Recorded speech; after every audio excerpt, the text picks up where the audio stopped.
ಕರ್ತನಲ್ಲಿ ಪ್ರೀತಿಯ ಸಭೆಯವರೇ, ಯೇಸು ಕ್ರಿಸ್ತನ ಪರಿಶುದ್ಧ ನಾಮದಲ್ಲಿ ನಿಮ್ಮೆಲ್ಲರನ್ನು ಪ್ರೀತಿಪೂರ್ವಕವಾಗಿ ಭಾನುವಾರದ ಬೆಳಗಿನ ಆರಾಧನೆಗೆ ಸ್ವಾಗತ ಮಾಡುತ್ತಾ, ದೇವರ ಕೃಪಾಶೀರ್ವಾದದಿಂದ ನಮಗೆ ಅನುಗ್ರಹಿಸಿಕೊಟ್ಟಂತಹ ಜುಲೈ ತಿಂಗಳ ಮೊದಲ ಭಾನುವಾರದಲ್ಲಿ ನಾವು ದೇವರನ್ನು ಸ್ತುತಿಸುವ ಹಾಗೆ,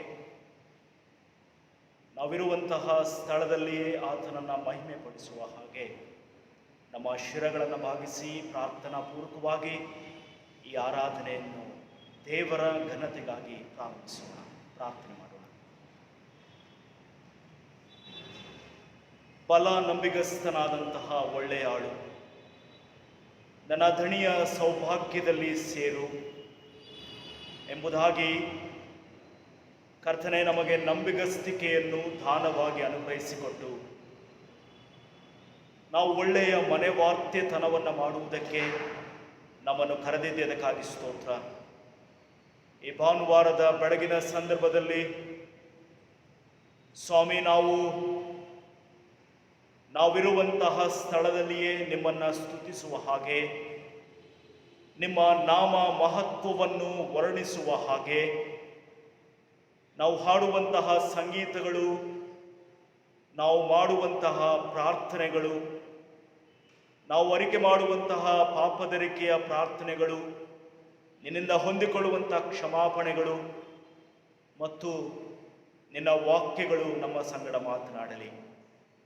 ಸ್ವಾಮಿ, ಇದನ್ನು ವೀಕ್ಷಣೆ ಮಾಡುತ್ತಿರುವಂಥ ಪ್ರತಿಯೊಬ್ಬರನ್ನು ನೀನು ಬಲಪಡಿಸು, ಆಶೀರ್ವಾದ ಮಾಡು.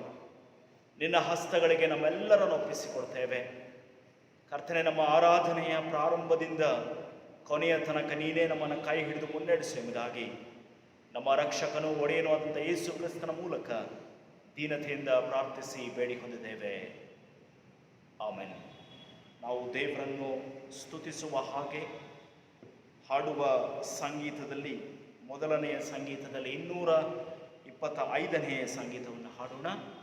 ನಾವು ಹಾಡುವಂಥ ಕನ್ನಡ ಸಂಗೀತ ಪುಸ್ತಕದಿಂದ 225ನೇ ಸಂಗೀತದ ಮೊದಲ 4 ಚರಣಗಳನ್ನು ಮಾತ್ರ ಹಾಡೋಣ.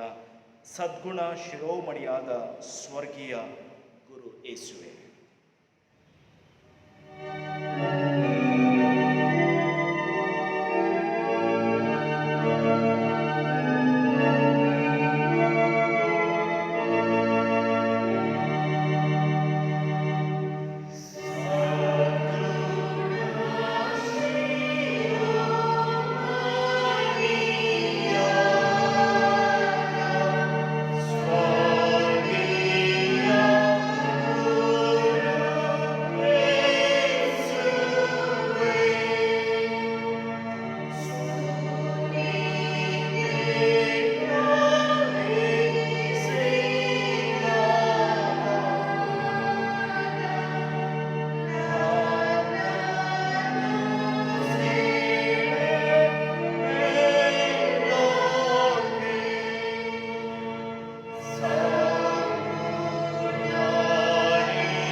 ನಾವು ದೇವರನ್ನು ಸ್ತುತಿಸುವ ಹಾಗೆ ನಾವು ಪ್ರತಿ ಭಾನುವಾರ ಅನುಸರಿಸುವಂತಹ ಹುದುವಾದ ಆರಾಧನಾ ಕ್ರಮ ಪುಸ್ತಕದಿಂದ ಪುಟ 123 ಪೇಜ್ ನಂಬರ್ 123 123ನೇ ಪುಟದಲ್ಲಿರುವಂತಹ 3ನೆಯ ವಿಧಾನವನ್ನು ಅನುಸರಿಸಿ ದೇವರನ್ನು ಆರಾಧಿಸೋಣ. ಕೃತಜ್ಞತಾ ಸ್ತುತಿಯೊಡನೆ ಆತನ ಮಂದಿರ ದ್ವಾರಗಳಿಗೂ ಕೀರ್ತನೆಯೊಡನೆ ಆತನ ಅಂಗಳಗಳಿಗೂ ಬನ್ನಿರಿ. ಆತನ ಉಪಕಾರ ಸ್ಮರಿಸಿರಿ, ಆತನ ನಾಮವನ್ನು ಕೊಂಡಾಡಿರಿ. ಕರ್ತನು ಒಳ್ಳೆಯವನು, ಆತನ ಕೃಪೆಯು ಯುಗಕ್ಕೂ ಆತನ ಸತ್ಯತೆಯು ತಲತಲಾಂತರಕ್ಕೂ. ಬನ್ನಿರಿ, ನಮ್ಮ ನಿರ್ಮಾಣಿಕನಾದ ಕರ್ತನಿಗೆ ಸಾಷ್ಟಾಂಗವರೆಗೆ ಆರಾಧಿಸೋಣ. ಆತನು ನಮ್ಮ ದೇವರು, ನಾವು ಆತನ ಪಾಲಿಸುವ ಪ್ರಜೆಯು, ಆತನ ಕೈಕೆಳಗುವ ಹಿಂಡು ಆಗಿದ್ದೇವೆ. ಕರ್ತನ ಪರ್ವತವನ್ನು ಹತ್ತತಕ್ಕವನು ಯಾರು? ಆತನ ಪವಿತ್ರ ಸ್ಥಾನದಲ್ಲಿ ನಿಲ್ಲುವುದಕ್ಕೆ ಎಂಥವನು ಯೋಗ್ಯನು? ಯಾವನು ಅಯೋಗ್ಯ ಕಾರ್ಯವನ್ನು ಮನಸ್ಸಿಡದೆ, ಮೋಸ ಪ್ರಮಾಣ ಮಾಡದೆ, ಶುದ್ಧ ಹಸ್ತವು ನಿರ್ಮಲ ಮನಸ್ಸನ್ನು ಆಗಿದ್ದಾನು, ಅವನೇ. ಕರ್ತನಾದ ನಮ್ಮ ದೇವರು ಕರುಣಿಸುವವನು, ಕ್ಷಮಿಸುವವನು ಆಗಿದ್ದಾನೆ. ನಾವು ಆತನಿಗೆ ತಿರುಗಿ ಬಿದ್ದವಲ್ಲ. ಕರ್ತನಾದ ನಮ್ಮ ದೇವರ ಮಾತನ್ನು ಕೇಳಲಿಲ್ಲ, ನಮಗೆ ಗೊತ್ತು ಮಾಡಿದ ಧರ್ಮ ಮಾರ್ಗದಲ್ಲಿ ನಡೆಯಲಿಲ್ಲ. ಕುಗ್ಗಿದ ಮನಸ್ಸೇ ದೇವರಿಗೆ ಶ್ರೇಷ್ಠ. ದೇವರೇ, ಪಶ್ಚಾತ್ತಾಪದಿಂದ ಜಜ್ಜಿ ಹೋದ ಮನಸ್ಸನ್ನು ನೀನು ತಿರಸ್ಕರಿಸುವುದಿಲ್ಲ. ಯೇಸು ಇಂತೆಂದನು, ಎಲ್ಲ ಈ ಕಷ್ಟಪಡುವವರೇ, ಹೊರೆವತ್ತವರೇ, ನೀವೆಲ್ಲರೂ ನನ್ನ ಬಳಿಗೆ ಬನ್ನಿರಿ, ನಾನು ನಿಮಗೆ ವಿಶ್ರಾಂತಿ ಕೊಡುವೆನು. ನಾನು ಎದ್ದು ನನ್ನ ತಂದೆಯ ಬಳಿಗೆ ಹೋಗಿ ಆತನಿಗೆ, ಅಪ್ಪ, ಪರಲೋಕಕ್ಕೆ ವಿರೋಧವಾಗಿಯೂ ನಿನ್ನ ಮುಂದೆಯೂ ಪಾಪ ಮಾಡಿದ್ದೇನೆ ಎಂದು ಹೇಳುವೆನು. ಕರ್ತನೆ, ನನ್ನ ಶರಣನೇ, ನನ್ನ ವಿಮೋಚಕನೇ, ನನ್ನ ಮಾತುಗಳು, ನನ್ನ ಹೃದಯದ ಧ್ಯಾನವು ನನಗೆ ಸಮರ್ಪಕವಾಗಿರಲಿ. ಆಮೆನ್. ನಾವು ಕ್ಷಣಕಾಲ ಮೌನವಾಗಿದ್ದು ದೇವರ ಸನ್ನಿಧಾನದಲ್ಲಿ ನಮ್ಮ ತಪ್ಪು ಅಪರಾಧಗಳನ್ನು ಒಪ್ಪಿಕೊಂಡು ಪರಿಶುದ್ಧನಾದಂತಹ ದೇವರನ್ನು ಆಶ್ರಯಿಸಿಕೊಂಡು ಆತನ ಕ್ಷಮಾಪಣೆಯನ್ನು ಬೇಡೋಣ. ನಾವು ಪ್ರತಿ ದಿವಸ ಮಾಡಿದ ತಪ್ಪುಗಳನ್ನೇ ಮಾಡುತ್ತಾ ಬಂದಿದ್ದೇವೆ. ದೇವರು ಕೊಟ್ಟಂತಹ ಅವಕಾಶಗಳನ್ನು ಕೈ ಚೆಲ್ಲಿದ್ದೇವೆ. ದೇವರು ನಮಗೆ ಕೊಟ್ಟಂತಹ ವರತಲಾಂತುಗಳನ್ನು ಉಪಯೋಗಿಸುವುದರಲ್ಲಿ, ದೇವರು ಕೊಟ್ಟಂತಹ ಮನೆ ವಾರ್ತೆತನವನ್ನು ಮಾಡುವುದರಲ್ಲಿ ವಿಫಲವಾಗಿದ್ದೇವೆ. ದೇವರು ನಮಗೆ ಕೊಟ್ಟಂತಹ ನಾಯಕತ್ವವನ್ನು ನಮ್ಮ ಸಭೆಯಲ್ಲಿ, ಸಮಾಜದಲ್ಲಿ, ನಮ್ಮ ಕುಟುಂಬದಲ್ಲಿ ನೆರವೇರಿಸಲು ವಿಫಲವಾಗಿದ್ದೇವೆ. ದೇವರಿಗೆ ಕೊಡಬೇಕಾದಂತಹ ಮತ್ತು ದೇವ ಜನರಿಗೆ ಕೊಡಬೇಕಾದಂತಹ ಸಹಾಯವನ್ನು ಮಾಡುವುದರಲ್ಲಿ ವಿಫಲವಾಗಿ ನಮ್ಮ ಸಹೋದರರನ್ನು ನೋಯಿಸಿದ್ದೇವೆ.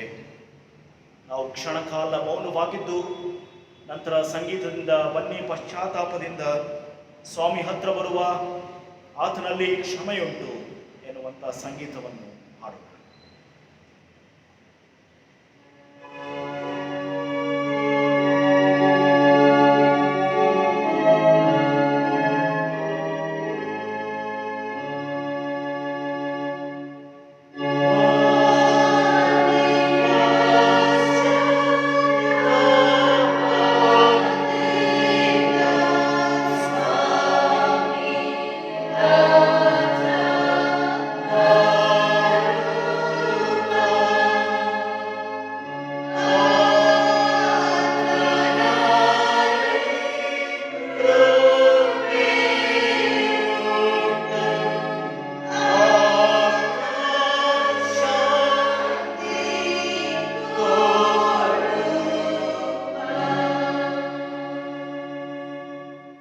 ನಾವೆಲ್ಲರೂ ಏಕ ಮನಸ್ಸಿನಿಂದ ಪುಟ 126ನೇ ಪುಟದಲ್ಲಿರುವಂತಹ ಪಾಪದರಿಕೆಯ ಪ್ರಾರ್ಥನೆಯನ್ನು ಒಟ್ಟಾಗಿ ಹೇಳೋಣ. Page number 126. ಪ್ರೀತಿ ಸ್ವರೂಪನಾದ ದೇವರೇ, ನನ್ನನ್ನು ಕರುಣಿಸು. ಕರುಣಾನಿಧಿಯೇ, ನನ್ನ ದ್ರೋಹವನ್ನೆಲ್ಲ ಅಳಿಸಿಬಿಡು. ನನ್ನ ಪಾಪವನ್ನು ಸಂಪೂರ್ಣವಾಗಿ ತೊಳೆದು ಬಿಡು. ನನ್ನ ದೋಷವನ್ನು ಪರಿಹರಿಸಿ ನನ್ನನ್ನು ಶುದ್ಧಿಗೊಳಿಸು. ನಾನು ದ್ರೋಹಿ ಎಂದು ನಾನೇ ಒಪ್ಪಿಕೊಂಡಿದ್ದೇನೆ. ನನ್ನ ಪಾಪವು ಯಾವಾಗಲೂ ನನ್ನ ಮುಂದೆ ಇದೆ. ನನಗೆ ತಪ್ಪು ಮಾಡಿದ್ದೇನೆ. ನಿನ್ನ ದೃಷ್ಟಿಗೆ ಕೆಟ್ಟದಾಗಿರುವುದನ್ನೇ ಮಾಡಿದ್ದೇನೆ. ದೇವರೇ, ನನ್ನ ಶುದ್ಧ ಹೃದಯವನ್ನು ನಿರ್ಮಿಸು. ನನಗೆ ಸ್ಥಿರಚಿತ್ತವನ್ನು ಅನುಗ್ರಹಿಸಿ ನನ್ನನ್ನು ನೂತನಪಡಿಸು. ನಿನ್ನ ರಕ್ಷಣಾನಂದವನ್ನು ನಾನು ತಿರುಗಿ ಅನುಭವಿಸುವಂತೆ ಮಾಡು. ನನ್ನಲ್ಲಿ ಸಿದ್ಧ ಮನಸ್ಸನ್ನು ಒಪ್ಪಿಸಿ ನನಗೆ ಆಧಾರನಾಗು. ನಾವು ಸಂಗೀತದಲ್ಲಿ ಆದಿಕರ್ತ ಕ್ರಿಸ್ತನೇ ಸೀಳಲ್ಪಟ್ಟ ಬಂಡೆ ಎನ್ನುವ ಸಂಗೀತವನ್ನು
ಕೃಪಾಳು ಪ್ರಭುವೇ, ನಿನ್ನ ವಿಶ್ವಾಸಿಗಳಿಗೆ ಪಾಪ ಕ್ಷಮೆಯನ್ನು ಶಾಂತಿಯನ್ನು ಅನುಗ್ರಹಿಸಿ ಅವರು ತಮ್ಮ ಎಲ್ಲ ಪಾಪಗಳಿಂದ ಶುದ್ಧೀಕರಣವನ್ನು ಹೊಂದಿ ಶಾಂತ ಚಿತ್ತರಾಗಿ ನಿನ್ನನ್ನು ಸೇವಿಸುವಂತೆ ದಯಪಾಲಿಸಬೇಕೆಂದು ನಮ್ಮ ಕರ್ತನಾದ ಯೇಸು ಕ್ರಿಸ್ತನ ಮುಖಾಂತರ ನಿನ್ನನ್ನು ಬೇಡಿಕೊಳ್ಳುತ್ತೇವೆ.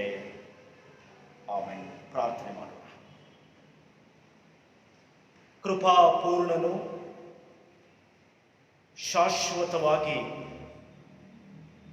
ನಮ್ಮನ್ನು ನಿನ್ನ ಪ್ರೀತಿಯಿಂದ ಸೆಳೆದುಕೊಂಡು ನಮ್ಮನ್ನು ನಿನ್ನ ಮಕ್ಕಳನ್ನಾಗಿ ಅಂಗೀಕರಿಸಿ ಸದಾ ಕಾಲವೂ ನಮ್ಮ ಸಂಗಡ ವಾಸಿಸುತ್ತಾ ಇರುವಂತಹ ನಮ್ಮ ಪರಲೋಕದ ತಂದೆಯಾಗಿರುವಂಥ ದೇವರೇ, ಈಗ ಕರ್ತನೆ ನಿನ್ನ ಪರಿಶುದ್ಧ ನಾಮಕ್ಕೆ ನಾವು ಸ್ತೋತ್ರವನ್ನು ಸಲ್ಲಿಸ್ತೇವೆ. ಸ್ವಾಮಿ, ನೀನು ನಮ್ಮ ಸಂಗಡ ಇದ್ದು ನಮ್ಮನ್ನು ನಡೆಸುವಂತಹ ದೇವರು, ನಮಗೆ ಸದಾ ಕಾಲವೂ ನಮಗೆ ಸಹಾಯ ಮಾಡುವಂಥ ದೇವರು. ಕರ್ತನೆ, ಭಾನುವಾರಕ್ಕಾಗಿ ಸ್ತೋತ್ರ. ಕಳೆದ ಎಲ್ಲ ದಿವಸಗಳು ನಮ್ಮನ್ನು ಕಾಪಾಡಿಕೊಂಡು ಬಂದಿದೆ. ನಮ್ಮ ಕುಟುಂಬ ಮಕ್ಕಳನ್ನು ಆರೋಗ್ಯದಿಂದ ತುಂಬಿಸಿದ್ದೆ. ನಮಗೆ ಯೋಗ್ಯವಾದಂತಹ ಕೆಲಸಗಳನ್ನು ಅನುಗ್ರಹಿಸಿಕೊಟ್ಟಿದೆ. ಕರ್ತನೆ, ನಮ್ಮ ದೇಹಾತ್ಮ ಪ್ರಾಣಗಳು ನಿಮ್ಮನ್ನು ನೋಡುವಂಥ ಅವಕಾಶ ಕೊಟ್ಟಿದೆ. ಅದಕ್ಕಾಗಿ ಸ್ತೋತ್ರ. ಈ ಭಾನುವಾರದ ಬೆಳಗಿನ ಸಂದರ್ಭದಲ್ಲಿ ಕರ್ತನೆ, ನಾವು ಕುಟುಂಬವಾಗಿ ನಿನ್ನನ್ನು ಆರಾಧಿಸುವಂತಹ ಕೃಪೆಗೆ ನಮ್ಮ ನಡೆಸು. ತಲೆಬಾಗಿರುವಂತಹ ಇದನ್ನು ನೋಡುತ್ತಿರುವಂತಹ ನಿನ್ನ ಕೃಪೆಗೆ ಪಾತ್ರವಾಗುತ್ತಿರುವಂತಹ ಪ್ರಸನ್ನತೆಯ ಅನುಭವದಲ್ಲಿರುವಂಥ ಪ್ರತಿಯೊಬ್ಬರನ್ನ ನೀನು ಬಲಪಡಿಸು. ನಿನ್ನ ಹಸ್ತಗಳಿಗೆ ಎಲ್ಲರನ್ನು ಒಪ್ಪಿಸಿಕೊಡ್ತೇವೆ. ಕರ್ತನೆ, ಕಷ್ಟದಲ್ಲಿ, ದುಃಖದಲ್ಲಿ, ಹೋರಾಟದಲ್ಲಿ, ಗಲಿಬಿಲಿಯಲ್ಲಿ ಬಂದಂಥವರನ್ನು ಸಹ ನೀನು ನಿನ್ನ ವಿಶೇಷವಾದಂತಹ ಸಾಂತ್ವನಗಳಿಂದಲೂ ನಿನ್ನ ನಡೆಸುವಿಕೆಗಳನ್ನು ತುಂಬಿಸು. ನಿನ್ನ ಹಸ್ತಗಳಿಗೆ ನಮ್ಮೆಲ್ಲರನ್ನು ಒಪ್ಪಿಸಿಕೊಡ್ತೇವೆ. ನೀನೇ ಪರಿಪಾಲಿಸು, ಮುನ್ನಡೆಸುವುದಾಗಿ ನಮ್ಮ ಪ್ರಭು ರಕ್ಷಕವಾದಂಥ ಯೇಸು ಕ್ರಿಸ್ತನ ಮೂಲಕ ದೀನತೆಯಿಂದ ಪ್ರಾರ್ಥಿಸಿ ಬೇಡಿ ಹೊಂದಿದ್ದೇವೆ. ಆಮೆನ್.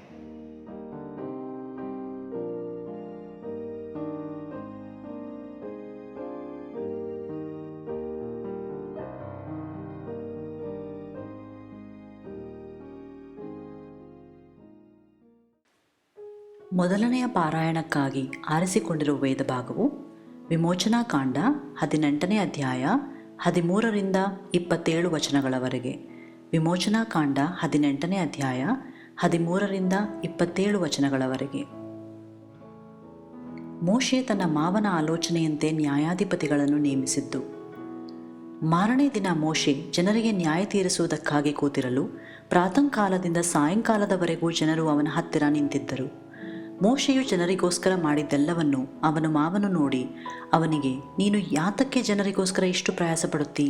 ಪ್ರಾತಃಕಾಲ ಮೊದಲುಗೊಂಡು ಸಾಯಂಕಾಲದವರೆಗೂ ಜನರು ನಿನ್ನ ಹತ್ತಿರ ನಿಲ್ಲುತ್ತಾರಲ್ಲ, ಯಾತಕ್ಕೆ ನೀನೊಬ್ಬನೇ ನ್ಯಾಯ ತೀರಿಸುವುದಕ್ಕೆ ಕೂತಿರುತ್ತೀ ಎಂದು ಕೇಳಲು ಮೋಶೆ ಅವನಿಗೆ, ದೇವರ ತೀರ್ಪನ್ನು ತಿಳ್ಕೊಳ್ಳುವುದಕ್ಕಾಗಿ ಜನರು ನನ್ನ ಹತ್ತಿರ ಬರುತ್ತಾರೆ. ಅವರೊಳಗೆ ವ್ಯಾಜ್ಯವೇನಾದರೂ ಉಂಟಾಗಿದ್ದರೆ ನನ್ನ ಬಳಿಗೆ ಬರುತ್ತಾರೆ. ನಾನು ವಿಚಾರಣೆ ಮಾಡಿ ಅವರಿಗೆ ನ್ಯಾಯ ತೀರಿಸಿ ದೇವರ ಆಜ್ಞಾವಿಧಿಗಳನ್ನು ಬೋಧಿಸುತ್ತೇನೆ ಎಂದು ಹೇಳಿದನು.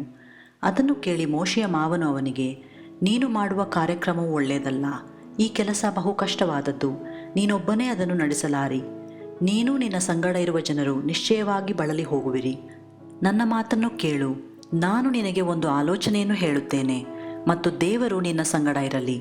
ನೀನು ಜನರಿಗೂ ದೇವರಿಗೂ ಮಧ್ಯಸ್ಥನಾಗಿದ್ದು ಜನರ ವ್ಯಾಜ್ಯಗಳನ್ನು ದೇವರ ಹತ್ತಿರಕ್ಕೆ ತರಬೇಕು ಮತ್ತು ನೀನು ದೇವರ ಆಜ್ಞಾವಿಧಿಗಳನ್ನು ಬೋಧಿಸಿ ಅವರು ನಡೆಯಬೇಕಾದ ಮಾರ್ಗವನ್ನು ಮಾಡಬೇಕಾದ ಕಾರ್ಯಗಳನ್ನು ಅವರಿಗೆ ತಿಳಿಯಪಡಿಸಬೇಕು. ಆದರೆ ನೀನು ಸಮಸ್ತ ಜನರೊಳಗೆ ಸಮರ್ಥರು, ದೇವಭಕ್ತರು, ನಂಬಿಗಸ್ತರು, ಲಂಚ ಮುಟ್ಟದವರೂ ಆಗಿರುವ ಪುರುಷರನ್ನು ಆರಿಸಿಕೊಂಡು ಅವರನ್ನು 1000 ಮಂದಿಯ ಮೇಲೆಯೂ 100 ಮಂದಿಯ ಮೇಲೆಯೂ 50 ಮಂದಿಯ ಮೇಲೆಯೂ 10 ಮಂದಿಯ ಮೇಲೆಯೂ ಅಧಿಕಾರಿಗಳನ್ನಾಗಿ ನೇಮಿಸಬೇಕು. ಅವರೇ ಯಾವಾಗಲೂ ಜನರಿಗೆ ನ್ಯಾಯವನ್ನು ತೀರಿಸಲಿ. ಅವರು ದೊಡ್ಡ ವ್ಯಾಜ್ಯಗಳನ್ನು ನಿನ್ನ ಮುಂದೆ ತರಲಿ, ಸಣ್ಣ ವ್ಯಾಜ್ಯಗಳನ್ನೆಲ್ಲ ತಾವೇ ತೀರಿಸಲಿ. ಅವರು ನಿನ್ನೊಂದಿಗೆ ಈ ಭಾರವನ್ನು ಹೊರುವುದರಿಂದ ನಿನಗೆ ಸುಲಭವಾಗಿರುವುದು. ದೇವರು ಹೀಗೆ ಮಾಡುವುದಕ್ಕೆ ನಿನಗೆ ಅಪ್ಪಣೆ ಕೊಡುವುದಾದರೆ ನೀನು ಈ ಕೆಲಸದ ಭಾರವನ್ನು ನಿರ್ವಹಿಸಲಾಗುವುದು. ಇದು ಮಾತ್ರವಲ್ಲದೆ ಈ ಜನರೆಲ್ಲರೂ ತಮ್ಮ ತಮ್ಮ ಮನೆಗಳಿಗೆ ಸಂತೋಷವಾಗಿ ಹೋಗುವರು ಎಂದು ಹೇಳಿದನು. ಮೋಶೆ ತನ್ನ ಮಾವನ ಮಾತಿಗೆ ಒಪ್ಪಿಕೊಂಡು ಅವನು ಹೇಳಿದಂತೆಯೇ ಮಾಡಿದನು. ಅವನು ಇಸ್ರಾಯೇಲ್ಯರೆಲ್ಲರಲ್ಲಿ ಸಮರ್ಥರಾದವರನ್ನು ಆರಿಸಿಕೊಂಡು 1000 ಮಂದಿಯ ಮೇಲೆಯೂ 100 ಮಂದಿಯ ಮೇಲೆಯೂ 50 ಮಂದಿಯ ಮೇಲೆಯೂ 10 ಮಂದಿಯ ಮೇಲೆಯೂ ಅಧಿಕಾರಿಗಳನ್ನಾಗಿ ನೇಮಿಸಿದನು. ಇವರು ಯಾವಾಗಲೂ ಜನರಿಗೆ ನ್ಯಾಯ ತೀರಿಸುವವರಾಗಿ ಕಠಿಣ ವ್ಯಾಜ್ಯಗಳನ್ನು ಮೋಶೆಯ ಬಳಿಗೆ ತರುತ್ತಾ ಸುಲಭ ವ್ಯಾಜ್ಯಗಳನ್ನು ತಾವೇ ತೀರಿಸುತ್ತಾ ಬಂದರು. ತರುವಾಯ ಮೋಶೆ ತನ್ನ ಮಾವನಿಗೆ ಅಪ್ಪಣೆ ಕೊಡಲಾಗಿ ಅವನು ಸ್ವದೇಶಕ್ಕೆ ಹೊರಟು ಹೋದನು ಎಂಬುದೇ.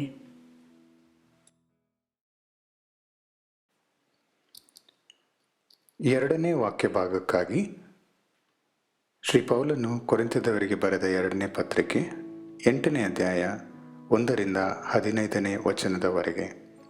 2ನೇ ಕೊರಿಂಥ 8ನೇ ಅಧ್ಯಾಯ 1ರಿಂದ 15ನೇ ವಚನದವರೆಗೆ. ಪೌಲನು ಮಕೆದೋನ್ಯದ ಸಭೆಗಳವರ ಔದಾರ್ಯವನ್ನು ಕುರಿತು ಹೇಳಿ ಕೊರಿಂಥದವರಲ್ಲಿಯೂ ಔದಾರ್ಯವನ್ನು ಹುಟ್ಟಿಸುವುದಕ್ಕೆ ಪ್ರಯತ್ನಿಸಿದ್ದು. ಸಹೋದರರೇ, ಮಕೆದೋನ್ಯದ ಸಭೆಗಳಲ್ಲಿ ದೇವರ ಕೃಪೆಯು ತೋರಿದ ಬಗೆಯನ್ನು ನಿಮಗೆ ತಿಳಿಸುತ್ತೇವೆ. ಆ ಸಭೆಗಳವರು ಬಹಳ ಹಿಂಸೆ ತಾಳುವವರಾದರೂ ಮತ್ತು ವಿಪರೀತ ಬಡತನದಲ್ಲಿದ್ದರೂ ಬಹು ಆನಂದದಿಂದ ತುಂಬಿದವರಾಗಿ ಅತ್ಯಂತ ಔದಾರ್ಯವುಳ್ಳವರಾದರು. ಅವರು ಶಕ್ತ್ಯಾನುಸಾರವಾಗಿ ಮಾತ್ರ ಕೊಡದೆ ಶಕ್ತಿಯನ್ನು ಮೀರಿ ತಮ್ಮಷ್ಟಕ್ಕೆ ತಾವೇ ಕೊಟ್ಟರು. ಇದಕ್ಕೆ ನಾನು ಸಾಕ್ಷಿ. ದೇವಜನರಿಗೆ ಸಹಾಯ ಮಾಡುವ ಕೆಲಸದಲ್ಲಿ ತಾವು ಪಾಲುಗಾರರಾಗುವಂತೆ ಅಪ್ಪಣೆಯಾಗಬೇಕೆಂದು ನಮ್ಮನ್ನು ಬಹಳವಾಗಿ ಬೇಡಿಕೊಂಡರು. ನಾವು ನೆನೆಸಿದ್ದ ಪ್ರಕಾರವಾಗಿ ಅವರು ಕೊಡದೆ ಮೊದಲು ತಮ್ಮನ್ನೇ ಕರ್ತನಿಗೆ ಒಪ್ಪಿಸಿಕೊಟ್ಟರು. ಅನಂತರ ದೇವರ ಚಿತ್ತಾನುಸಾರವಾಗಿ ನಮಗೂ ತಮ್ಮನ್ನು ಒಪ್ಪಿಸಿದರು. ಹೀಗಿರಲಾಗಿ ಈ ಧರ್ಮ ಕಾರ್ಯವನ್ನು ಮಾಡುವುದಕ್ಕೆ ಮೊದಲು ನಿಮ್ಮನ್ನು ಪ್ರೇರೇಪಿಸಿದ ತೀತನು ತಿರುಗಿ ನಿಮ್ಮ ಬಳಿಗೆ ಬಂದು ಅದನ್ನು ತೀರಿಸಬೇಕೆಂದು ನಾವು ಅವನನ್ನು ಕೇಳಿಕೊಂಡಿದ್ದೇವೆ. ನೀವು ದೇವರ ಮೇಲಣ ನಂಬಿಕೆ, ವಾಕ್ಚಾತುರ್ಯ, ಜ್ಞಾನ, ಸಕಲ ವಿಧವಾದ ಆಸಕ್ತಿ, ನಮ್ಮ ಪ್ರೇರಣೆಯಿಂದ ನಿಮ್ಮಲ್ಲಿ ಹುಟ್ಟಿದ ಪ್ರೀತಿ, ಇವೇ ಮೊದಲಾದ ಎಲ್ಲ ವಿಷಯಗಳಲ್ಲಿ ಹೇಗೆ ಸಮೃದ್ಧರಾಗಿದ್ದೀರೋ ಹಾಗೆಯೇ ಈ ಧರ್ಮ ಕಾರ್ಯದಲ್ಲಿಯೂ ಸಮೃದ್ಧರಾಗಿರಿ. ಇದನ್ನು ಆಜ್ಞಾರೂಪವಾಗಿ ಹೇಳದೆ ಇತರರ ಆಸಕ್ತಿಯನ್ನು ತೋರಿಸಿಕೊಟ್ಟು ನಿಮ್ಮ ಪ್ರೀತಿಯು ಯಥಾರ್ಥವಾದದ್ದೆಂಬುದನ್ನು ಪರೀಕ್ಷೆಯಿಂದ ತಿಳಿದುಕೊಳ್ಳಬೇಕೆಂದು ಹೇಳುತ್ತೇನೆ. ನಮ್ಮ ಕರ್ತನಾದ ಯೇಸುಕ್ರಿಸ್ತನ ಕೃಪೆಯು ನಿಮಗೆ ಗೊತ್ತಾಗಿದೆಯಲ್ಲ. ಆತನು ಐಶ್ವರ್ಯವಂತನಾಗಿದ್ದು ತಾನು ಬಡತನದಲ್ಲಿ ಸೇರುವುದರಿಂದ ನೀವು ಐಶ್ವರ್ಯವಂತರಾಗಬೇಕೆಂದು ನಿಮಗೋಸ್ಕರ ಬಡವನಾದನು. ಈ ಧರ್ಮ ಕಾರ್ಯವನ್ನು ಕುರಿತು ನನ್ನ ಅಭಿಪ್ರಾಯವನ್ನು ತಿಳಿಸುತ್ತೇನೆ. ಈ ಕಾರ್ಯವನ್ನು 1 ವರ್ಷದ ಹಿಂದೆ ನಡೆಸುವುದಕ್ಕೆ ತೊಡಗುವುದರಲ್ಲಿಯೂ ನಡೆಸಬೇಕೆಂದು ಮನಸ್ಸು ಮಾಡುವುದರಲ್ಲಿಯೂ ನೀವು ಅವರಿಗಿಂತ ಮೊದಲಿನವರಾದದರಿಂದ ನಮಗೆ ಅಷ್ಟು ಮಾತ್ರ ಹೇಳುವುದು ವಿಹಿತವಾಗಿದೆ. ಈ ಕಾರ್ಯವನ್ನು ಪ್ರಾರಂಭಿಸುವುದಕ್ಕೆ ಹೇಗೆ ನಿಮ್ಮಲ್ಲಿ ಸಿದ್ಧ ಮನಸ್ಸು ಇತ್ತೋ ಹಾಗೆಯೇ ನಿಮ್ಮ ಶಕ್ತ್ಯಾನುಸಾರವಾಗಿ ನೆರವೇರಿಸಿರಿ. ಒಬ್ಬನು ಕೊಡುವುದಕ್ಕೆ ಮನಸ್ಸುಳ್ಳವನಾಗಿರುವಲ್ಲಿ ಅವನು ತನ್ನಲ್ಲಿ ಇರುವುದಕ್ಕೆ ಅನುಸಾರವಾಗಿ ಕೊಟ್ಟರೆ ಅದು ಸಮರ್ಪಕವಾಗಿರುವುದು. ಅವನಿಗೆ ಇಲ್ಲದ್ದನ್ನು ದೇವರು ಕೇಳಿಕೊಳ್ಳುವುದಿಲ್ಲ.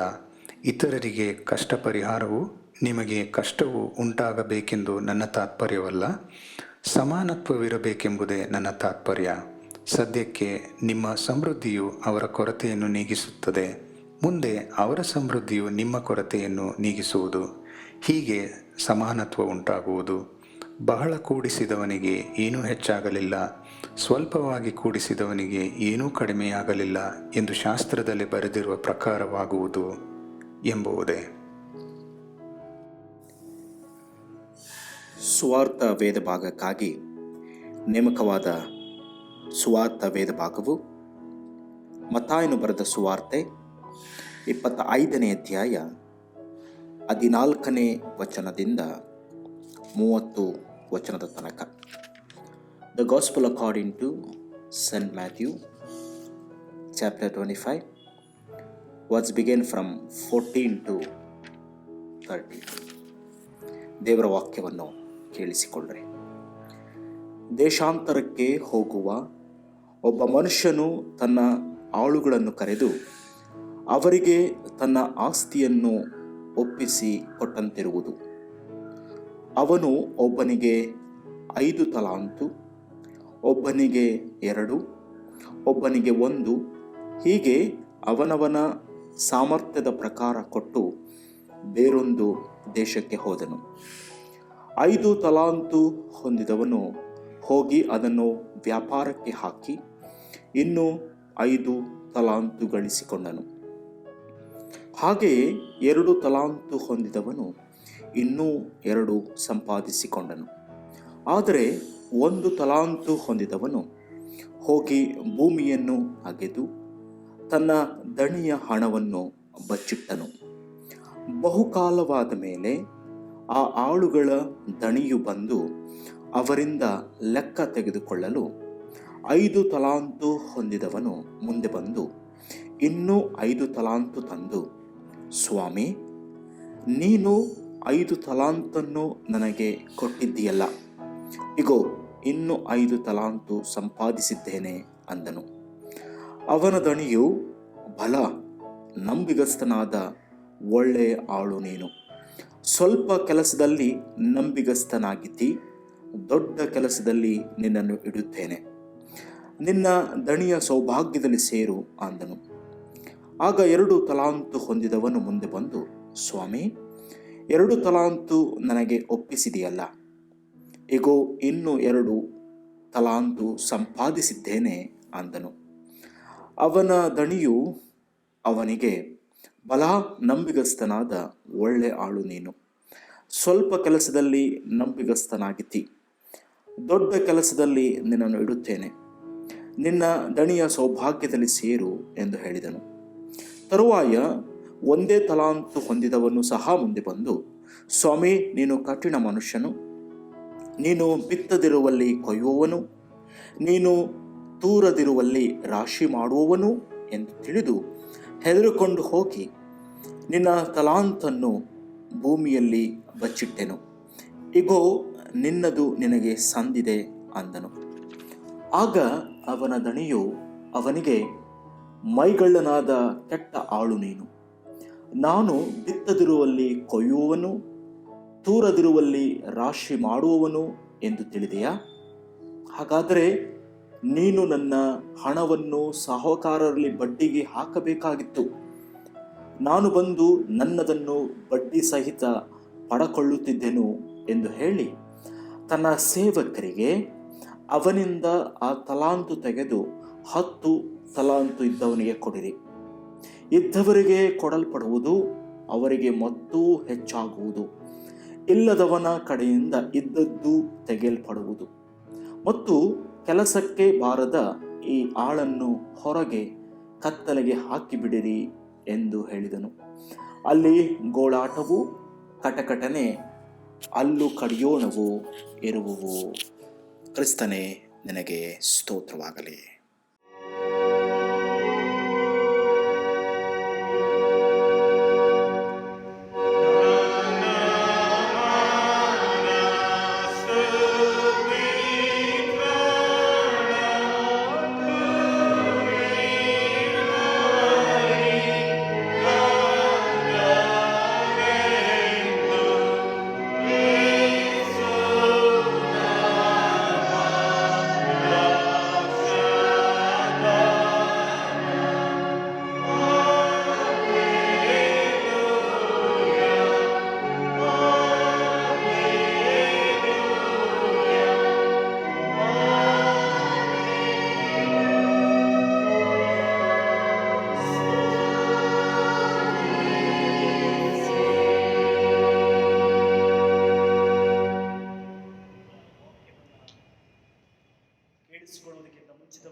ಸಿದ್ಧವಾಗಿದ್ದೇನೆ. ನನ್ನ ಕೂಡ ಮಾತನಾಡು. ನಮ್ಮ ಕನ್ನಡ ಸಂಗೀತದ 215ನೇ ಸಂಗೀತದ ಒಂದು ಚರಣವನ್ನು ಮಾತ್ರ ಹಾಡೋಣ.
ನಮ್ಮ ಶಿರಗಳನ್ನು ಭಾವಿಸಿ ದೇವರ ವಾಕ್ಯವನ್ನು ಕೇಳಿಸಿಕೊಳ್ಳುವುದಕ್ಕೆ ಪ್ರಾರ್ಥನಾ ಪೂರ್ವಕವಾಗಿ ನಮ್ಮನ್ನು ನಾವು ಸಿದ್ಧ ಮಾಡಿಕೊಳ್ಳೋಣ. ಪ್ರಾರ್ಥನೆ ಮಾಡೋಣ.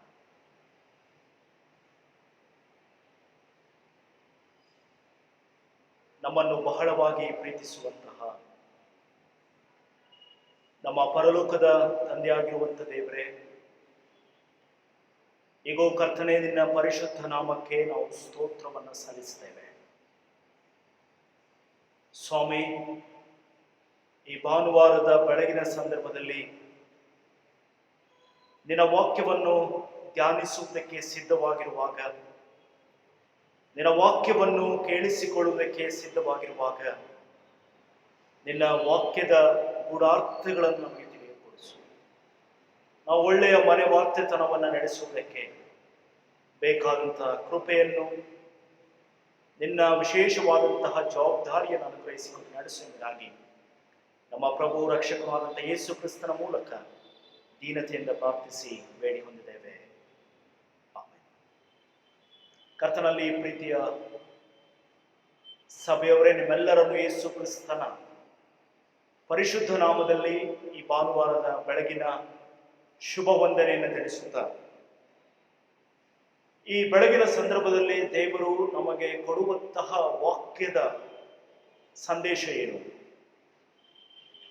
ಪ್ರತಿ ಭಾನುವಾರ ನಾವು ದೇವರ ವಾಕ್ಯವನ್ನು ಧ್ಯಾನಿಸುವಾಗ ಒಂದು ವಿಶೇಷವಾದಂತಹ ಆಸಕ್ತಿಯಿಂದ ಆ ವಾಕ್ಯವನ್ನು ಕೇಳಬೇಕೆನ್ನುವಂತಹ ತವಕದಿಂದ ನಾವು ಕೂಡಿ ಬಂದು ಆ ವಾಕ್ಯವನ್ನು ಧ್ಯಾನಿಸುತ್ತಾ ಬರುತ್ತೇವೆ. ಅದಕ್ಕೆ ಪವಿತ್ರಾತ್ಮನೇ ನಮಗೆ ಯಾವಾಗಲೂ ಸಹಾಯ ಮಾಡುವಂಥವನಾಗಿದ್ದಾನೆ. ಪವಿತ್ರಾತ್ಮನ ನಡೆಸುವಿಕೆಯ ಮೂಲಕ ನಾವು ವಾಕ್ಯವನ್ನು ತಿಳುಕೊಳ್ಳುವುದಕ್ಕೆ ಸಾಧ್ಯ. ಈ ದಿವಸದ ಜುಲೈ ತಿಂಗಳ ಮೊದಲನೆಯ ಭಾನುವಾರ ಈ ದಿವಸದಲ್ಲಿ ನಾವು ದೇವರ ವಾಕ್ಯವನ್ನು ಕೇಳಿಸಿಕೊಳ್ಳುವುದಕ್ಕೆ ಬಂದಿದ್ದೇವೆ. ಈ ವಾರದ ಮುಖ್ಯ ಸಂದೇಶ stewardship, responsible resource management. Stewardship, responsible resource management. ಪ್ರಿಯ ಸ್ನೇಹಿತರೆ, ರಿಸೋರ್ಸ್ ಮ್ಯಾನೇಜ್ಮೆಂಟ್ ಕನ್ನಡ ಭಾಷೆಯಲ್ಲಿ ನಾವು ಅದನ್ನು ಹೀಗೆ ತರ್ಜುಮೆ ಮಾಡುವುದಾದರೆ ಸಂಪನ್ಮೂಲಗಳ ನಿರ್ವಹಣೆ. ಇವತ್ತು ಅನೇಕ ನಮ್ಮ ಯವನಸ್ಥ ಮಕ್ಕಳು ಮ್ಯಾನೇಜ್ಮೆಂಟ್ ಕೋರ್ಸ್ಗಳನ್ನು ಮಾಡ್ತಾರೆ. BBA, MBA, ಹೋಟೆಲ್ ಮ್ಯಾನೇಜ್ಮೆಂಟ್, ಹೀಗೆ ಬೇರೆ ಬೇರೆ ರೀತಿಯಾದಂತಹ ಡಿಪ್ಲೊಮಾಗಳನ್ನು ಮಾಡುವುದರ ಮೂಲಕ, ಪದವಿಗಳನ್ನು ಗಳಿಸಿಕೊಳ್ಳುವುದರ ಮೂಲಕ ಯಾವ ರೀತಿಯಲ್ಲಿ ನಾವು ಸಂಪನ್ಮೂಲಗಳನ್ನು ನಿರ್ವಹಣೆ ಮಾಡಬಹುದು, ಅಥವಾ ಹ್ಯೂಮನ್ ಮ್ಯಾನೇಜ್ಮೆಂಟ್, ಮಾನವ ಸಂಪನ್ಮೂಲಗಳ ಸದ್ಬಳಕೆ, ನಮ್ಮ ಸುತ್ತಮುತ್ತ ಇರುವಂತಹ ಪರಿಸರಗಳ ಸಂಪನ್ಮೂಲಗಳ ಸದ್ಬಳಕೆ, ನಮಗೆ ಇರುವಂತಹ ಎಲ್ಲ ಅಗತ್ಯತೆಗಳನ್ನು ನಾವು ಹೇಗೆ ಸದ್ಬಳಕೆ ಮಾಡಿಕೊಳ್ಳುವಂಥದ್ದು ಎನ್ನುವಂಥದ್ದನ್ನು ಸಹ ನಾವು ಇವತ್ತು ಸಾರ್ವಜನಿಕ ಶಿಕ್ಷಣದಲ್ಲಿ ನಾವು ಕಲಿತಾ ಇದ್ದೇವೆ. ಹಾಗಾದ್ರೆ ದೇವರ ವಾಕ್ಯ ಇವತ್ತು ಹೇಳ್ತದೆ ಸ್ಟೀವರ್ಶಿಪ್, ಮನೆ ವಾರ್ತೆತನ. ದೇವರು ಕೊಟ್ಟಂತಹ ಒಂದು ವಿಶೇಷವಾದಂತಹ ಜವಾಬ್ದಾರಿ. ನಮ್ಮೆಲ್ಲರಿಗೂ ಒಂದೊಂದು ಜವಾಬ್ದಾರಿ ಇದೆ. ನಾವ್ಯಾರು ಜವಾಬ್ದಾರಿ ಇಲ್ಲದಂತಹ ಜನರಲ್ಲ. ನಮ್ಮ ಮನೆಯಲ್ಲಿ ನಾನೊಬ್ಬ ತಂದೆಯಾಗಿ ನನಗೆ ಜವಾಬ್ದಾರಿ ಇದೆ. ನಾನು ನನ್ನ ಕುಟುಂಬದಲ್ಲಿ ಒಬ್ಬ ತಾಯಿಯಾಗಿ ಜವಾಬ್ದಾರಿ ಇದೆ. ನಾನು ಒಂದು ಕುಟುಂಬದಲ್ಲಿ ಒಬ್ಬ ಸಹೋದರನಾಗಿ ಸಹೋದರಿಯಾಗಿ ಜವಾಬ್ದಾರಿ ಇದೆ. ನಾನು ಒಬ್ಬ ಸಭಾಪಾಲಕನಾಗಿ ಸಭೆಯಲ್ಲಿ ಜವಾಬ್ದಾರಿ ಇದೆ. ನಾನು ಒಬ್ಬ ಸಭಾಪಾಲನ ಸಮಿತಿಯ ಸದಸ್ಯನಾಗಿದ್ದುಕೊಂಡು ಜವಾಬ್ದಾರಿ ಇದೆ. ನಾನು ಒಬ್ಬ ಸಭೆಯ ಸದಸ್ಯನಾಗಿದ್ದುಕೊಂಡು ಜವಾಬ್ದಾರಿ ಇದೆ. ಪ್ರಿಯ ಸ್ನೇಹಿತರೆ, ಪ್ರತಿಯೊಬ್ಬರಿಗೂ ಒಂದು ಒಂದು ಜವಾಬ್ದಾರಿಗಳನ್ನು ಕೊಟ್ಟಿದ್ದಾರೆ. ಅನೇಕರು ಹೀಗೆ ಹೇಳ್ತಾರೆ, ಇರುವೆ ಭಾರ ಇರುವೆಗೆ, ಆನೆ ಭಾರ ಆನೆಗೆ ಅಂತ ಹೇಳಿದ್ರೆ ಅವರವರ ಸನ್ನಿವೇಶಕ್ಕೆ ತಕ್ಕ ಹಾಗೆ, ಅವರವರ ಸಾಮರ್ಥ್ಯಕ್ಕೆ ತಕ್ಕ ಹಾಗೆ ನಾವು ನಮ್ಮದೇ ಆದಂಥ ರೀತಿಯಲ್ಲಿ ನಮ್ಮ ದೇವರು ಕೊಟ್ಟಂತಹ ಜವಾಬ್ದಾರಿಯನ್ನು ನಾವು ಯೋಗ್ಯವಾದಂತಹ ರೀತಿಯಲ್ಲಿ ಉಪಯೋಗಿಸಿಕೊಂಡು ಬರ್ತೇವೆ. ಹಾಗಾದ್ರೆ ಸ್ಟೀವರ್ಶಿಪ್, ಮನೆ ವಾರ್ತೆತನ ಅಂದರೆ ಏನು ಎನ್ನುವಂಥದ್ದನ್ನು ನಾವು ಧ್ಯಾನಿಸುವುದಾದ್ರೆ, ಆದಿಕಾಂಡ ಪುಸ್ತಕದಿಂದ 2ನೇ ಅಧ್ಯಾಯ 15ನೇ ವಚನ ಹೇಳ್ತದೆ, ದೇವರು ಮನುಷ್ಯನನ್ನು ವ್ಯವಸಾಯ ಮಾಡುವುದಕ್ಕೂ ಕಾಯುವುದಕ್ಕೂ ಇಡ್ತಾನೆ. ದೇವರು ಇಹಲೋಕದಲ್ಲಿ ಉಂಟು ಮಾಡಲ್ಪಟ್ಟಂತಹ ಆದಾಮ ಮತ್ತು ಅವ್ವಳಿಗೆ ನೀವು ವ್ಯವಸಾಯ ಮಾಡುವುದನ್ನು ಮತ್ತು ಏದೇ ತೋಟವನ್ನು ಕಾಯುವುದಕ್ಕೂ ದೇವರು ಇಡ್ತಾನೆ. ದೇವರು ಅವರಿಗೆ ಒಂದು ವಿಶೇಷವಾದಂತಹ ಜವಾಬ್ದಾರಿಯನ್ನು ಕೊಡ್ತಾನೆ. ಏದೇನ್ ತೋಟವನ್ನ ಸೃಷ್ಟಿ ಮಾಡಿ ದೇವರು ಎಲ್ಲವನ್ನ ಅನುಗ್ರಹಿಸಿಕೊಟ್ಟು ನೀವು ಇಷ್ಟ ಬಂದಾಗೆ ಜೀವಿಸಿ ಸ್ವಚ್ಛಂದವಾದಂಥ ರೀತಿಯ ಬದುಕನ್ನು ಸಾಗಿಸಿ ಎಂಬುದಾಗಿ ದೇವರು ಹೇಳಿಲ್ಲ. ಬದಲು ಅವರಿಗೆ ಆತ ಹೇಳಿದಂಥದ್ದು ಏನಂತ ಹೇಳಿದ್ರೆ, ನೀವು ವ್ಯವಸಾಯನೂ ಮಾಡಬೇಕು ಮತ್ತು ಆ ತೋಟವನ್ನು ಕಾಯುವಂತಹ ಜವಾಬ್ದಾರಿಗೆ ಅವರನ್ನು ನೀಡುತ್ತಾನೆ. ಪ್ರಿಯ ಸ್ನೇಹಿತರೆ, ನೀವು ಗಮನಿಸಿ, ವಾಕ್ಯ ಭಾಗ ಹೇಳ್ತದೆ ಕಾಯುವುದಕ್ಕೆ. ಪಾಪದಿಂದ ನಿಮ್ಮನ್ನು ನೀವು ಕಾಯ್ದುಕೊಳ್ಳ್ರಿ. ಸೈತಾನನ ತಂತ್ರಗಳಿಗೆ ಗುರಿಯಾಗದಂತೆ ನೀವು ಕಾಯ್ದುಕೊಳ್ಳ್ರಿ. ಜವಾಬ್ದಾರಿಕೆಯನ್ನ ಕೊಡ್ತಾನೆ. ಪ್ರಿಯ ಸ್ನೇಹಿತರೆ, ಸ್ಟೀವರ್ಶಿಪ್ ಎಂಬುದಾಗಿ ಹೇಳುವಾಗ ಒಂದು ನಿರ್ದಿಷ್ಟವಾದಂತಹ ಕಾರ್ಯವನ್ನ ಮಾಡುವುದಕ್ಕೆ, ನಮಗೆ ಸಿಕ್ಕಿದಂತಹ ಅವಕಾಶಗಳನ್ನು ನಾವು ಯೋಗ್ಯವಾದಂತಹ ರೀತಿಯಲ್ಲಿ ನಿರ್ವಹಿಸುವುದಕ್ಕೆ ದೇವರು ನಮಗೆ ಮನೆ ವಾರ್ತೆತನವನ್ನು ಅನುಗ್ರಹಿಸಿಕೊಟ್ಟಿದ್ದಾನೆ. ಪ್ರಿಯ ಸಹೋದರ ಸಹೋದರಿಯರೇ, 3 ವಾಕ್ಯ ಭಾಗಗಳನ್ನು ಓದಿ ಕೇಳಿಸಿಕೊಂಡಿದ್ದೇವೆ. ಒಂದು ವಿಮೋಚನ ಕಾಂಡ 18ನೇ ಅಧ್ಯಾಯ 13ನೇ ವಚನದಿಂದ 27ನೇ ವಚನ. ಇನ್ನು ಹೊಸ ಒಡಂಬಡಿಕೆಗೆ ಬರುವಾಗ ಕೊರಿಂಥದವರಿಗೆ ಬರೆದ 2ನೇ ಪತ್ರಿಕೆ 8ನೇ ಅಧ್ಯಾಯ 1ನೇ ವಚನದಿಂದ 15 ವಚನಗಳು. ಮತ್ತಾಯನ ಸುವಾರ್ಥ ಭಾಗದಿಂದ 25ನೇ ಅಧ್ಯಾಯ 14ನೇ ವಚನದಿಂದ 30ನೇ ವಚನದ ತನಕ. ಹಾಗಾದ್ರೆ ಈ 3 ವಾಕ್ಯ ಭಾಗ ಮನೆ ವಾರ್ತೆತನ ಅಂದ್ರೆ ಏನು, ಸಂಪನ್ಮೂಲಗಳನ್ನು ನಾವು ಜವಾಬ್ದಾರಿಕವಾಗಿ ಹೇಗೆ ನಿರ್ವಹಿಸುವಂಥದ್ದು ಎನ್ನುವಂಥದ್ದನ್ನು ನಮಗೆ ತೋರಿಸಿಕೊಡ್ತದೆ. ಹಾಗಾದ್ರೆ ನನ್ನ ಪ್ರಿಯ ಸ್ನೇಹಿತರೆ, ಮೊದಲನೇದಾಗಿ ನಾವು ವಿಮೋಚನಾ ಕಾಂಡ 18ನೇ ಅಧ್ಯಾಯ 13ನೇ ವಚನದಿಂದ 27ನೇ ವಚನದ ತನಕ ಇರುವಂತಹ ವಾಕ್ಯ ಭಾಗವನ್ನ ಕೇಳಿಸಿಕೊಳ್ಳೋಣ. ದಯಮಾಡಿ ನಿಮ್ಮ ಬೈಬಲ್ಗಳನ್ನ ನೀವು ತಿರುಗಿಸುವುದಾದ್ರೆ ವಿಮೋಚನಾ ಕಾಂಡ 18ನೇ ಅಧ್ಯಾಯ 13ನೇ ವಚನದಿಂದ 27 ವಚನ.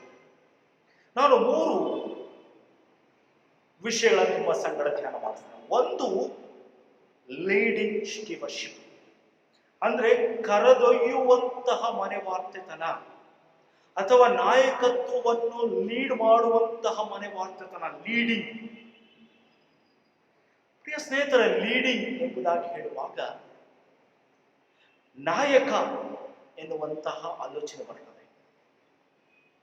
ನಮ್ಮ ಮನೆಗಳಲ್ಲಿ ನಮಗೆ ತಂದೆ ಅಥವಾ ತಾಯಿ ನಾಯಕರು, ನಮ್ಮ ಸಭೆಯಲ್ಲಿ ಸಭಾಪಾಲಕರು, ಸಭೆಯ ಹಿರಿಯರು ನಮಗೆ ನಾಯಕರು, ನಮ್ಮ ಸಮಾಜದಲ್ಲಿ ನಮಗೆ ಬೇರೆ ಬೇರೆ ವ್ಯಕ್ತಿಗಳು ರಾಜಕೀಯವಾಗಿ ಸಾಂಸ್ಕೃತಿಕವಾಗಿ ನಮಗೆ ನಾಯಕರು, ನಾಯಕಿಯರು. ಇಲ್ಲಿ ದೇವರ ವಾಕ್ಯ ಹೇಳ್ತದೆ ಲೀಡಿಂಗ್ ಸ್ಟೀವರ್ಶಿಪ್, ಕರೆದೊಯ್ಯುವಂತಹ ನಾಯಕತ್ವ ಬೇಕು. ಪ್ರಿಯ ಸ್ನೇಹಿತರೆ, ಈ ವಿಮೋಚನಾ ಕಾಂಡ 18ನೇ ಅಧ್ಯಾಯಕ್ಕೆ ಬರುವಾಗ ಇಲ್ಲಿ ಮೋಶೆಯ ಕುರಿತಾಗಿದೆ. ನಮಗೆ ಬೈಬಲ್ನಲ್ಲಿ ಮೊದಲ ನಾಯಕತ್ವ ಕಾಣಿಸುವಂಥದ್ದು ಮೋಶೆಯಲ್ಲಿ. ಯೋಸೇಫನಲ್ಲೂ ಅಂತ ನಾಯಕತ್ವಗಳ ಗುಣ ಇತ್ತು. ಯೋಸೇಫನು ಐಗುಪ್ತ ದೇಶದಲ್ಲಿದ್ದಾಗ ತನ್ನ ಆಡಳಿತದ ನಾಯಕತ್ವದ ಮೂಲಕ 7 ವರ್ಷ ಸುಭಿಕ್ಷವಾದಂತಹ ವರ್ಷದಲ್ಲಿ ಆಹಾರವನ್ನ, ಕಣಜವನ್ನ ಸೇರಿಸಿ 7 ವರ್ಷ ಬರ ಬಂದಂತ ಸಂದರ್ಭದಲ್ಲಿ ಅಲ್ಲಿದ್ದಂತ ಎಲ್ಲ ಜನರಿಗೆ ಉತ್ತಮವಾದಂತಹ ಆಹಾರ ಧಾನ್ಯಗಳನ್ನು ಕೊಡ್ತಾನೆ. ಅದಾದ ಮೇಲೆ ನಮಗೆ ವಿಮೋಚನಾ ಕಾಂಡಕ್ಕೆ ಬರುವಾಗ ದೊರಕುವಂತಹ ಸಿಕ್ಕುವಂತಹ ಒಬ್ಬ ನಾಯಕ ಯಾರು ಅಂತ ಹೇಳಿದ್ರೆ ನಮಗೆ ಮೋಶೆ. ಪ್ರಿಯ ಸ್ನೇಹಿತರೆ, ಪ್ರಾರಂಭದಲ್ಲಿ ಮೋಶೆ ನಾಯಕನಾಗಿರಲಿಲ್ಲ. ಪ್ರಾರಂಭದಲ್ಲಿ ಮೋಶೆ ದೇವರು ಆತನಿಗೆ ಕೊಡುವಾಗ ನೀನು ನಾಯಕತ್ವವನ್ನು ವಹಿಸು, ಇಸ್ರಾಯೇಲರನ್ನ ಬಿಡುಗಡೆ ಮಾಡು, ನಿನ್ನ ಮೂಲಕ ನಾನು ಇಸ್ರಾಯೇಲರನ್ನ ಬಿಡುಗಡೆ ಮಾಡ್ತೇನೆ ಎಂಬುದಾಗಿ ಹೇಳುವಾಗ ಆತನು ಹೇಳ್ತಾನೆ, ನಾನು ಮಾತು ಬಲ್ಲದವನು, ನಾನು ತೊದಲು ತುಟಿಯವನು, ನನಗೆ ಮಾತಾಡುವುದಕ್ಕೆ ಬರುವುದಿಲ್ಲ, ಫರೋಹನನ್ನು ಎದುರಿಸುವುದಕ್ಕೆ ಬರುವುದಿಲ್ಲ. ಆಗ ದೇವರು ಹೇಳ್ತಾನೆ, ನಿನ್ನ ಕೈಯಲ್ಲೇನಿದೆ? ಕೋಲನ್ನ ಬಿಸಾಕು. ನಿನ್ನ ಕೈಯಲ್ಲಿರುವಂತ ಕೋಲಿನ ಮೂಲಕ ನೀನು ನಾಯಕತ್ವವನ್ನು ಹೊರಡಿಸಬಹುದು ಎನ್ನುವಂತ ಮಾತುಗಳನ್ನು ಹೇಳಿದಂತ ದೇವರು ಆ ಮೋಶೆಯನ್ನು ಒಬ್ಬ ಸುಂದರ ನಾಯಕನನ್ನಾಗಿ ರೂಪಿಸಿ ಆತನನ್ನು ಫರೋಹನ ಬಳಿಗೆ ಕಳಿಸಿ ಅಲ್ಲಿ ಒಂದು ಹೋರಾಟದ ಮೂಲಕ ಇಸ್ರಾಯೇಲರನ್ನ ಬಿಡುಗಡೆ ಮಾಡುವಂಥದ್ದನ್ನು ನಾವು ನೋಡ್ತೇವೆ. ನನ್ನ ಆತ್ಮೀಯ ಸಹೋದರ ಸಹೋದರಿಯರೇ, ಹಾಗಾದ್ರೆ ಮೋಶೆಯ ಜೀವಿತವನ್ನು ನೀವು ಗಮನಿಸುವುದಾದ್ರೆ ಪ್ರಾರಂಭದಲ್ಲಿ ಆತನು ಒಬ್ಬ ನಾಯಕನಾಗಿ ಹೊರಹೊಮ್ಮಲಿಲ್ಲ. ಬದಲು ದೇವರು ಆತನನ್ನು ನಾಯಕನನ್ನಾಗಿ ಮಾಡ್ತಾನೆ. ಆದರೆ ವಿಮೋಚನಾ ಕಾಂಡ 18ನೇ ಅಧ್ಯಾಯಕ್ಕೆ ಬರುವಾಗ ಒಂದು ಹೊಸ ಸಂಗತಿ ಸಂಭವಿಸ್ತದೆ. ನಾವು ಅನೇಕ ಸಂದರ್ಭದಲ್ಲಿ ಈ ವಾಕ್ಯವನ್ನ ಗಮನಿಸಿರೋದಿಲ್ಲ. ಈ ವಾಕ್ಯ ನಿಜವಾಗಿಯೂ ಸಹ ನಮಗೆ ಅನೇಕ ಸಂದೇಶಗಳನ್ನು ಕೊಡ್ತದೆ. ನೋಡ್ರಿ, ನೀವು ಗಮನಿಸುವುದಾದ್ರೆ 18ನೇ ಅಧ್ಯಾಯಕ್ಕೆ ಬರುವಾಗ ಮೋಶೆ ಜನರೆಲ್ಲರನ್ನ ಬಿಡಿಸಿಕೊಂಡು ನಡೆಸಿಕೊಂಡು ಬರ್ತಿದ್ದಾನೆ. ಅರಣ್ಯದಲ್ಲಿ ವಾಸವಾಗಿದ್ದಾರೆ, ಅವರ ಪ್ರಯಾಣ ಸಾಗುತ್ತಾ ಇದೆ. ಈ ಸಂದರ್ಭದಲ್ಲಿ ಮೋಶೆಯ ಮಾವ ಇತ್ರೋವ 18ನೇ ಅಧ್ಯಾಯದ 2ನೇ ವಚನಕ್ಕೆ ಬರುವಾಗ ಮೋಶೆಯ ಮಾವನೂ ಆಗಿದ್ದ ಇತ್ರೋವನು ಕೇಳಿದಾಗ ಅವನು ತನ್ನ ಬಳಿಗೆ ಕಳುಹಿಸಲ್ಪಟ್ಟ ಮೋಶೆಯ ಹೆಂಡತಿಯಾದ ಚಿಪ್ಪೋರಳು ಮತ್ತು 2 ಮಕ್ಕಳಾದ ಗೆರ್ಷೋಮ್ ಮತ್ತು ಎಲಿಯಾಜರ್, ಈ 2 ಮಕ್ಕಳು ಮತ್ತು ಚಿಪ್ಪೋರಳನ್ನು ಆ ಇತ್ರೋನ ಕಾಪಾಡಿಕೊಂಡು ಬಂದಿದ್ದ. ಮೋಶೆಯನ್ನು ಅವರು ನೋಡುವುದಕ್ಕೆ ಅವರು ಅರಣ್ಯದ ಒಳಗೆ ಬರ್ತಾರೆ ಮತ್ತು ಅದರ ಮೂಲಕ ಬೆಟ್ಟವನ್ನ ಹತ್ತಿ ಅವರು ಮೋಶೆಯ ಬಳಿಗೆ ಬರ್ತಾರೆ. 5ನೇ ವಚನ ಹೇಳ್ತದೆ, ಮೋಶೆಯ ಮಾವನಾದ ಇತ್ರೋವನು ಮೋಶೆಯ ಮಕ್ಕಳನ್ನು ಹೆಂಡತಿಯನ್ನ ಕರಕೊಂಡು ಅರಣ್ಯದಲ್ಲಿ ದೇವರ ಬೆಟ್ಟದ ಹತ್ತಿರ ಇಳುಕೊಂಡಿದ್ದ ಮೋಶೆಯ ಬಳಿಗೆ ಬಂದನು. ನನ್ನ ಪ್ರಿಯ ಸ್ನೇಹಿತರೆ, ಮೋಶೆಗೆ ಅಲ್ಲಿಯ ತನಕ ಕುಟುಂಬದವರು ಯಾರು ಮೋಶೆಯ ಸಂಗಡ ಇರಲಿಲ್ಲ. ಆರೋನ ಇದ್ದ, ಆಕೆಯ ಸಹೋದರಿ ಇದ್ಲು, ಆದರೆ ಹೆಂಡತಿ ಮತ್ತು ಮಕ್ಕಳನ್ನು ಇತ್ರೋವ ಕರಕೊಂಡು ಬಂದು ಮೋಶೆಯ ಜೊತೆಯಲ್ಲಿ ಇರಿಸುವಂತವನಾಗಿದ್ದಾನೆ. ಆಗ ಅವರಿಬ್ಬರು ಪರಸ್ಪರ ತಮ್ಮ ಯೋಗಕ್ಷೇಮವನ್ನು ವಿಚಾರಿಸಿಕೊಂಡು ಬರುವಾಗ ದೇವರು ಅವರಿಗೆ ಮಾಡಿದಂಥ ಎಲ್ಲ ಮಹೋಪಕಾರಗಳನ್ನ ಸ್ಮರಿಸಿ ದೇವರಿಗೆ ಸ್ತೋತ್ರ ಅಂತ. ನೀವು ಗಮನಿಸಿ, ಇತ್ರೋವ ಒಬ್ಬ ಪ್ರೀಸ್ಟ್. ಯಾವ ಪ್ರೀಸ್ಟ್ ಎಂಬುದಾಗಿ ಹೇಳುವಾಗ ಆತನು ಮಿದ್ಯಾನರ ಒಬ್ಬ ವ್ಯಕ್ತಿ. ಆತನು ಈ ಐಗುಪ್ತದ ಇಸ್ರಾಯೇಲರಿಗೆ ಸೇರಿಪಟ್ಟಂತ ವ್ಯಕ್ತಿಯಲ್ಲ. ಆತನು ಇಸ್ರಾಯೇಲೇತರ ವ್ಯಕ್ತಿ, ಅವರಲ್ಲಿ ಒಬ್ಬ ಉತ್ತಮ ನಾಯಕ. ಅವನು ಈ ಮೋಶೆಯನ್ನು ನಾಯಕನನ್ನು, ಒಬ್ಬ ಮಿದ್ಯಾನರ ನಾಯಕ, ಆತನು ಮೋಶೆಯ ಮಾವ. ಇಲ್ಲಿ ಇಸ್ರಾಯೇಲರ ನಾಯಕ ಮೋಶೆ. ಇವರಿಬ್ಬರ ಭೇಟಿ ಸಂಭವಿಸ್ತದೆ. ಪ್ರಿಯ ಸ್ನೇಹಿತರೆ, ಇಬ್ಬರು ನಾಯಕರುಗಳು ಒಟ್ಟಾಗಿ ಭೇಟಿ ನೀಡುವಾಗ ಅದು ಒಂದು ರೀತಿಯಲ್ಲಿ ದೇವರು ಮಾಡಿದಂತ ಎಲ್ಲ ಉಪಕಾರಗಳನ್ನು ಸ್ಮರಿಸ್ತಾರೆ. 10ನೇ ವಚನ ಹೇಳ್ತದೆ, ಇತ್ರಾವನು ಸಂತೋಷಿಸಿ ಐಗುಪ್ತರ ಕೈಯಿಂದ, ಫರೋಹನ ಕೈಯಿಂದ ನಿಮ್ಮನ್ನು ಬಿಡುಗಡೆ ಮಾಡಿದ ಯೆಹೋವನಿಗೆ ಸ್ತೋತ್ರವಾಗಲಿ. ಮಿದ್ಯಾನರ ಒಬ್ಬ ವ್ಯಕ್ತಿ ಹೇಳ್ತಾನೆ, ಯೆಹೋವನಿಗೆ ಸ್ತೋತ್ರವಾಗಲಿ, ನಿಮ್ಮನ್ನು ಹೀಗೆ ದೇವರು ಬಿಡಿಸಿಕೊಂಡು ಬಂದಿದ್ದಾನೆ ಎನ್ನುವಂತಹ ಮಾತುಗಳನ್ನು ಹೇಳಿ ದೇವರಿಗೆ ಸ್ತೋತ್ರ ಹೇಳ್ತಾನೆ. ದೇವರು ನಿಮ್ಮ ಜೀವನದಲ್ಲಿ ಮಾಡಿರುವಂತಹ ಎಲ್ಲ ಮಹೋಪಕಾರಗಳನ್ನು ಸ್ಮರಿಸಿ ದೇವರಿಗೆ ಸ್ತೋತ್ರ ಹೇಳ್ತಾನೆ. ಪ್ರಿಯ ಸ್ನೇಹಿತರ, ಅದಾದ ಮೇಲೆ ಆಗುವಂತ ಘಟನೆ 13ನೇ ವಚನದಿಂದ ಬರ್ತದೆ. ಏನು 13ನೇ ವಚನ ಎಂಬುದಾಗಿ ಹೇಳುವಾಗ, ಮಾರನೇ ದಿವಸ, ನಂತರ ದಿವಸ ಜನರಿಗೆ ಮೋಶೆ ನ್ಯಾಯ ತೀರಿಸ್ತಾ ಇದ್ದ. ಆ ಚಿತ್ರಣವನ್ನು ನಿಮ್ಮ ನೆನಪಿಗೆ ತಂದುಕೊಳ್ಳ್ರಿ. ಮೋಶೆ ನ್ಯಾಯಪೀಠದಲ್ಲಿ ಕೂತ್ಕೊಂಡು ಅಲ್ಲಿಗೆ ಬರುವಂತ ಜನರಿಗೆ ನ್ಯಾಯ ತೀರ್ಪಿಗೆನ್ನ ಕೊಡ್ತಾ ಇದ್ದ. ನೋಡ್ರಿ, ಅದನ್ನ ಇತ್ರೋವ ನೋಡ್ತಾನೆ. ಮೋಶೆ ಮಾವ ಅದನ್ನ ಗಮನವಿಟ್ಟು ನೋಡ್ತಾನೆ. ಗಮನವಿಟ್ಟು ನೋಡಿ ಆತನು ಸಂಜೆಯ ತನಕ ಜನರು ಅಲ್ಲಿ ನಿಂತಿರುವಂತಹ ಸನ್ನಿವೇಶವನ್ನ ಗಮನಿಸ್ತಾನೆ. ನೀವು ಗಮನಿಸುವುದಾದರೆ ಗಮನಿಸಿ, 13ನೇ ವಚನ ಹೇಳ್ತದೆ, ಮಾರನೇ ದಿವಸ ಮೋಶೆ ಜನರಿಗೆ ನ್ಯಾಯ ತೀರಿಸುವುದಕ್ಕಾಗಿ ಕೂತಿರಲು ಪ್ರಾತಃ ಕಾಲದಿಂದ ಸಾಯಂಕಾಲದವರೆಗೂ ಜನರು ಅವನ ಹತ್ತಿರ ನಿಂತಿದ್ದರು.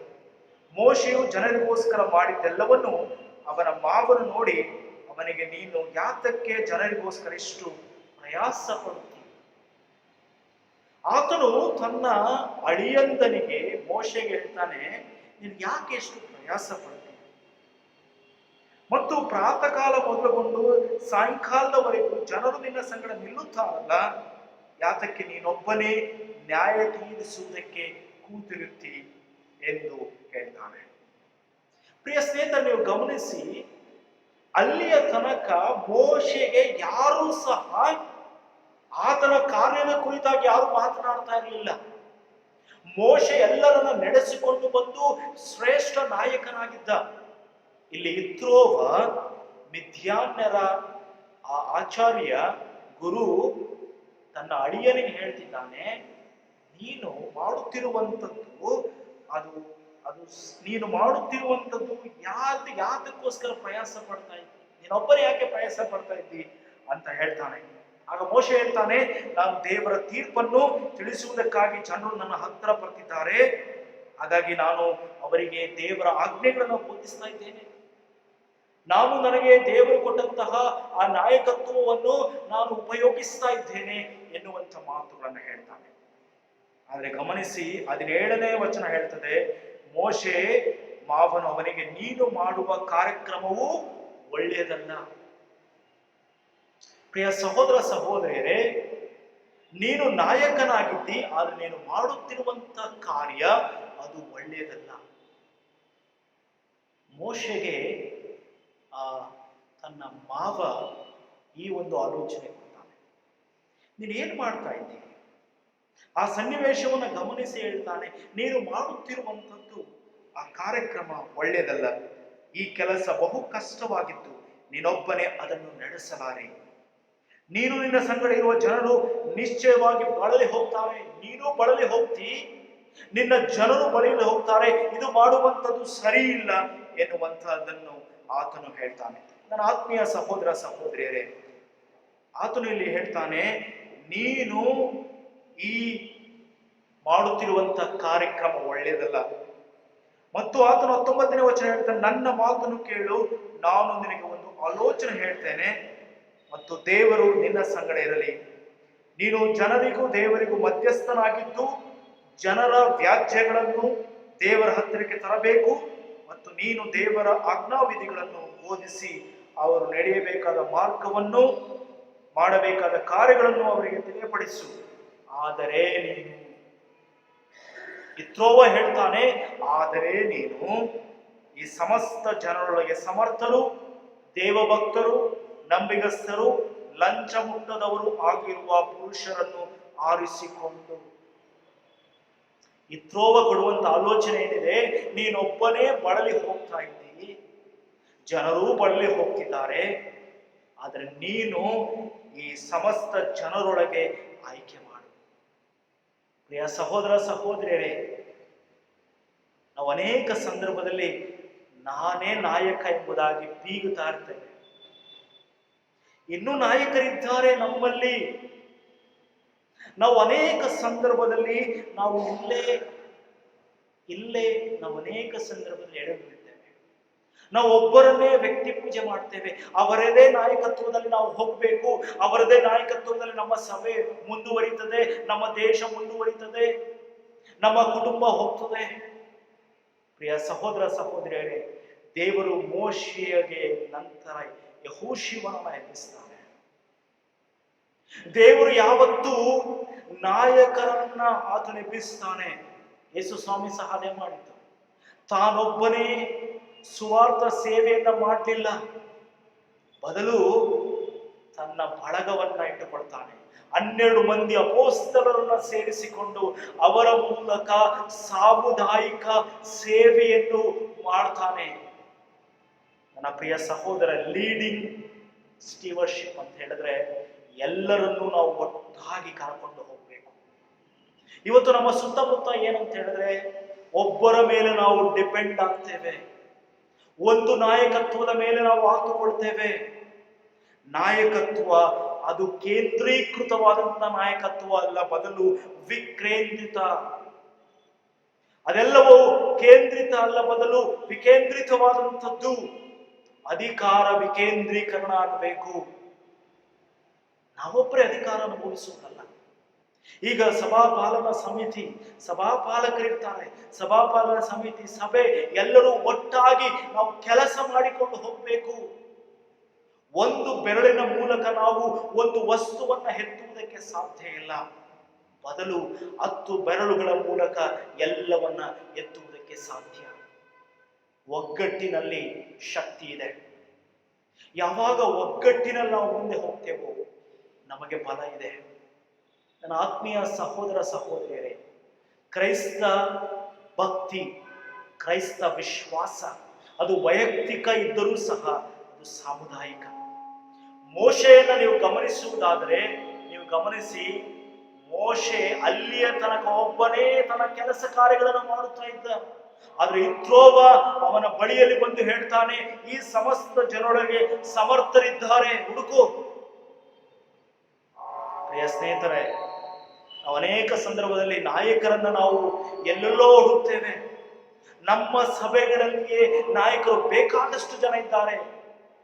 ಎಲೆಮರೆಯ ಕಾಯಿಯ ರೂಪದಲ್ಲಿ ಅನೇಕರಿಗೆ ದೇವರು ಅನೇಕ ವಿದ್ವತ್ತು ಕೊಟ್ಟಿರ್ತಾನೆ, ಸಾಮರ್ಥ್ಯತೆ ಕೊಟ್ಟಿರ್ತಾನೆ, ಅವರಿಗೆ ವಿಶೇಷವಾದಂತ ದೇವಭಕ್ತಿ, ನಂಬಿಗಸ್ತರನ್ನು ಕೊಡ್ತಾನೆ. ಆತನ ಹೇಳ್ತಾನೆ, ಸಮರ್ಥರಿದ್ದಾರೆ. ನೋಡ್ರಿ, ಅಲ್ಲಿಯ ತನಕ ಮೋಶೆಯೇ ಸಮರ್ಥ ಎನ್ನುತ್ತುಕೊಳ್ತಂತ ಸಂದರ್ಭದಲ್ಲಿ ಇತ್ರೋವ ಹೇಳ್ತಾನೆ, ಸಮರ್ಥರಿದ್ದಾರೆ. ಇವತ್ತು ಅನೇಕರು ನಾಯಕತ್ವದ ಸಮರ್ಥನೆಗಳನ್ನ ಪ್ರಶ್ನೆ ಮಾಡ್ತಾರೆ. ಇವನ ಕೈಯಲ್ಲಿ ಇದನ್ನು ಮಾಡುವುದಕ್ಕೆ ಸಾಧ್ಯವಾ? ಇವನ ಕೈಯಲ್ಲಿ ಸಭೆಯನ್ನು ನಡೆಸುವುದಕ್ಕೆ ಸಾಧ್ಯವಾ? ಇವನ ಕೈಯಲ್ಲಿ ಇಂಥ ದೊಡ್ಡ ಜವಾಬ್ದಾರಿಯನ್ನ ನಡೆಸುವುದಕ್ಕೆ ಸಾಧ್ಯವೆಂಬುದಾಗಿ ಅನೇಕ ಸಲ ನಾವು ಒಬ್ಬರ ಮೇಲೆ ಒಬ್ಬರನ್ನ ನಾವು ಅವಮಾನದಿಂದ ನೋಡ್ತೇವೆ, ಅನುಮಾನದಿಂದ ನೋಡ್ತೇವೆ. ಪ್ರಿಯ ಸಹೋದರ ಸಹೋದರಿಯರೇ, ಮೋಶೆಗೆ ಇತ್ರೋನನ್ನು ಒಂದು ಪಾಠ ಕಲಿಸ್ತಾನೆ. ಅನೇಕ ಸಂದರ್ಭ ಮೋಶೆಯ ದೊಡ್ಡ ನಾಯಕತ್ವದ ಕೆಳಗೆ ಅದ್ದಂತ ಎಲ್ಲ ನಾಯಕರನ್ನ ಆತನ ಹೇಳ್ತಾನೆ, ನೀನು ಹುಡುಕು. ಪ್ರಿಯ ಸಹೋದರ ಸಹೋದರಿಯರೇ, ಸಮರ್ಥರು ನಮ್ಮಲ್ಲಿ ಅನೇಕರಿದ್ದಾರೆ. ಸಮರ್ಥ ನಾಯಕತ್ವವನ್ನು ಕೊಡುವಂತಹ ಅನೇಕ ಜನರಿದ್ದಾರೆ.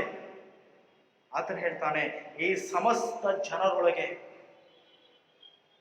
ಹಾಗಾದ್ರೆ ಲೀಡಿಂಗ್ ಸ್ಟೀವರ್ಶಿಪ್ ಅಂತ ಹೇಳಿದ್ರೆ ಒಬ್ಬನೇ ಹೋಗುವುದಲ್ಲ, ನಾಯಕತ್ವದಲ್ಲಿ ಹುಡುಕಬೇಕು. ಬೇರೆ ಬೇರೆ ಹೊಸ ಹೊಸ ನಾಯಕಗಳನ್ನ, ನಾಯಕಿಯರನ್ನ ನಾವು ಹುಡುಕಬೇಕು. ಅದರ ಮೂಲಕ ಮಾತ್ರ ನಡೆಸುವುದಕ್ಕೆ ಸಾಧ್ಯ. ಎರಡನೇದಾಗಿ ನೀವು ಗಮನಿಸುವುದಾದ್ರೆ, ಇಲ್ಲಿ ಕುಟುಂಬ ರಾಜಕಾರಣವನ್ನು ಇತ್ರೋನನ್ನು ಹೊಡೆದಾಡ್ತಾನೆ. ಗಮನಿಸಬೇಕು ಪ್ರಿಯ ಸ್ನೇಹಿತರು, ಇತ್ರೋವ ಮತ್ತು ಮೋಶೆ ಒಂದೇ ಕುಟುಂಬ, ಮಾವ ಮತ್ತು ಅಳಿಯ. ಆದ್ರೆ ಇತ್ರೋವ ಹೇಳ್ತಾನೆ ಹುಡುಕು ಸಮರ್ಥರನ್ನ. ಅಥವಾ ಆರೋನನು ಇದ್ದ, ಮಿರ್ಯಾಮಳು ಇದ್ರು, ಒಂದು ಕಡೆ ಸಹೋದರ, ಪತ್ನಿ ಎಲ್ಲರೂ ನ್ಯಾಯ ತೀರಿಸಬಹುದಾಗಿತ್ತು. ಆದ್ರೆ ಕುಟುಂಬ ರಾಜಕಾರಣ ಬೇಡ ಎಂಬುದಾಗಿ ಹೇಳ್ತಾರೆ. ಇವತ್ತು ನಮ್ಮ ಸಭೆಗಳಲ್ಲೂ ಕುಟುಂಬ ರಾಜಕಾರಣ ಇರ್ತದೆ. ಒಂದೇ ಕುಟುಂಬದವರು ಒಂದೇ ವರ್ಷ ಎಲ್ಲ ವರ್ಷಗಳು ಅವರೇ ಇರ್ತಾರೆ. ಬೈಬಲ್ ರೀಡಿಂಗ್ ಮಾಡುವಂಥದ್ದು ಅವರೇ, ಕಾಣಿಕೆ ತೆಗೆಯುವಂಥದ್ದು ಅವರೇ. ಎಲ್ಲ ಕಡೆ ಒಂದೇ ಕುಟುಂಬದವರು, ಒಂದೇ ಸಭೆಯ ಸದಸ್ಯರು ಒಬ್ಬರೇ ಮಾಡ್ತಾ ಇರ್ತಾರೆ. ಬೇರೆಯವರಿಗೆ ಅವಕಾಶವೇ ಇರುವುದಿಲ್ಲ. ಪ್ರಿಯ ಸಹೋದರ ಸಹೋದರಿಯರೇ, ಅನೇಕ ಸಭೆಗಳ ಜೀವಿತಗಳ ನೋಡುವಾಗ ಒಂದೇ ಕುಟುಂಬದವರು ಆಡಳಿತವನ್ನು ನಡೆಸ್ಕೊಂಡು ಬರ್ತಾ ಇರ್ತಾರೆ. ಒಂದೇ ವ್ಯಕ್ತಿತ್ವ, ಒಂದೇ ಫ್ಯಾಮಿಲಿಯವರು ಇಡೀ ಸಭೆಯನ್ನ ನಿಯಂತ್ರಣದಲ್ಲಿ ಇಟ್ಟುಕೊಂಡಿರ್ತಾರೆ. ಅದಕ್ಕೆ ಮೋಶೆಗೆ ಹೇಳ್ತಾನೆ, ಹುಡುಕು, ಸಮರ್ಥರಿದ್ದಾರೆ, ಅವರು ಸಮರ್ಥರಾಗಿರುತ್ತಾರೆ, ಅವರನ್ನು ಹುಡುಕು.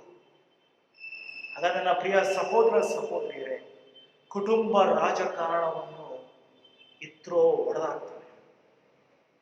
ರಾಜಕೀಯ ಪಕ್ಷಗಳನ್ನು ಗಮನಿಸಿ, ಅಪ್ಪ ಮಗ ಮೊಮ್ಮಗ, ಅಥವಾ ಅಳಿಯ ಮಾವ, ಅಕ್ಕ ತಮ್ಮ, ಹೀಗೆ ಒಂದು ಕುಟುಂಬದ ಹಿನ್ನೆಲೆಯವರಿಗೆ ಎಲ್ಲವನ್ನ ಆಕ್ರಮಿಸುವಂಥದ್ದು, ಅದನ್ನ ಹೊಡೆದು ಹಾಕ್ತಾನೆ. ಮನೆ ವಾರ್ತೆತನ ಅಂತ ಹೇಳಿದ್ರೆ ನನ್ನ ಕುಟುಂಬದ ವೈಯಕ್ತಿಕವಾದಂತಹ ರೀತಿಯಲ್ಲಿ.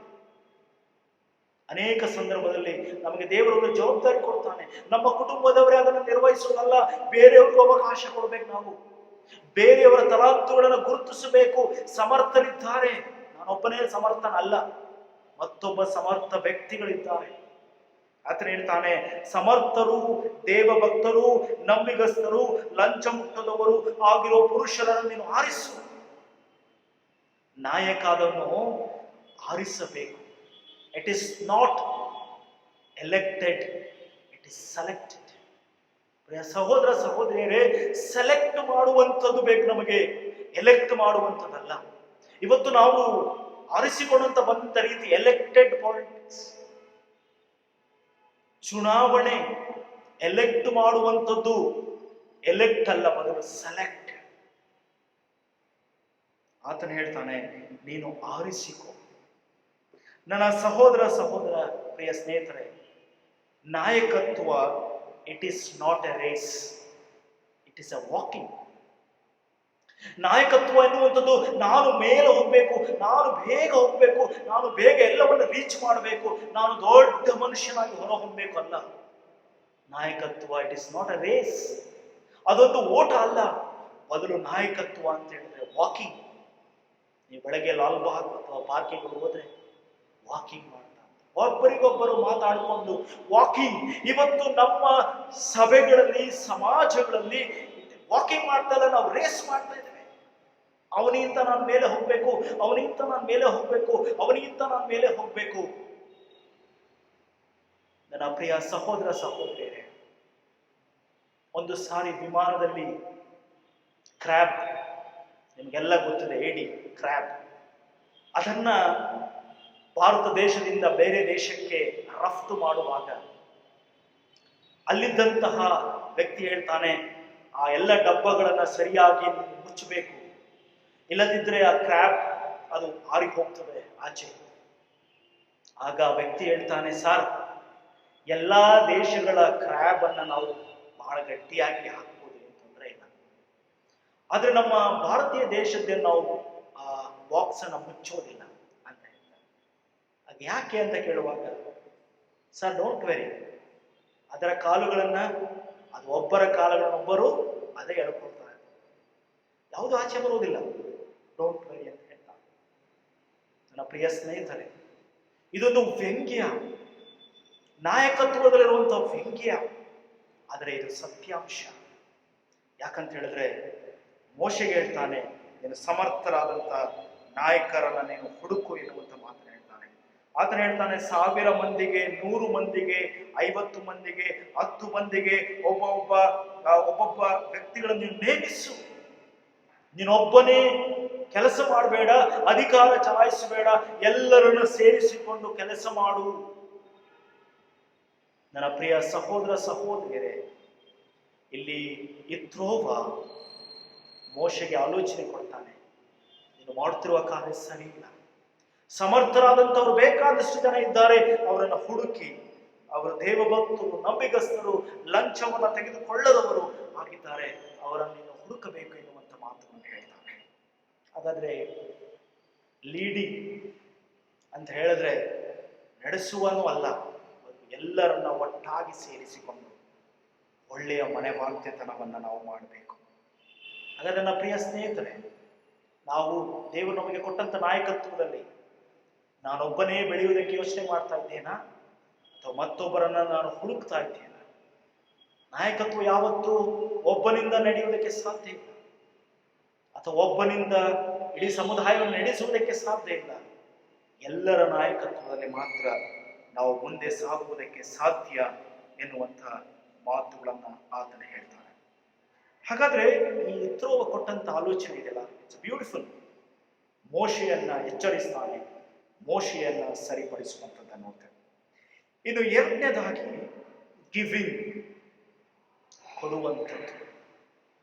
ಕೊಡುವಂಥ ಮನೆವಾರ್ತೆತನ.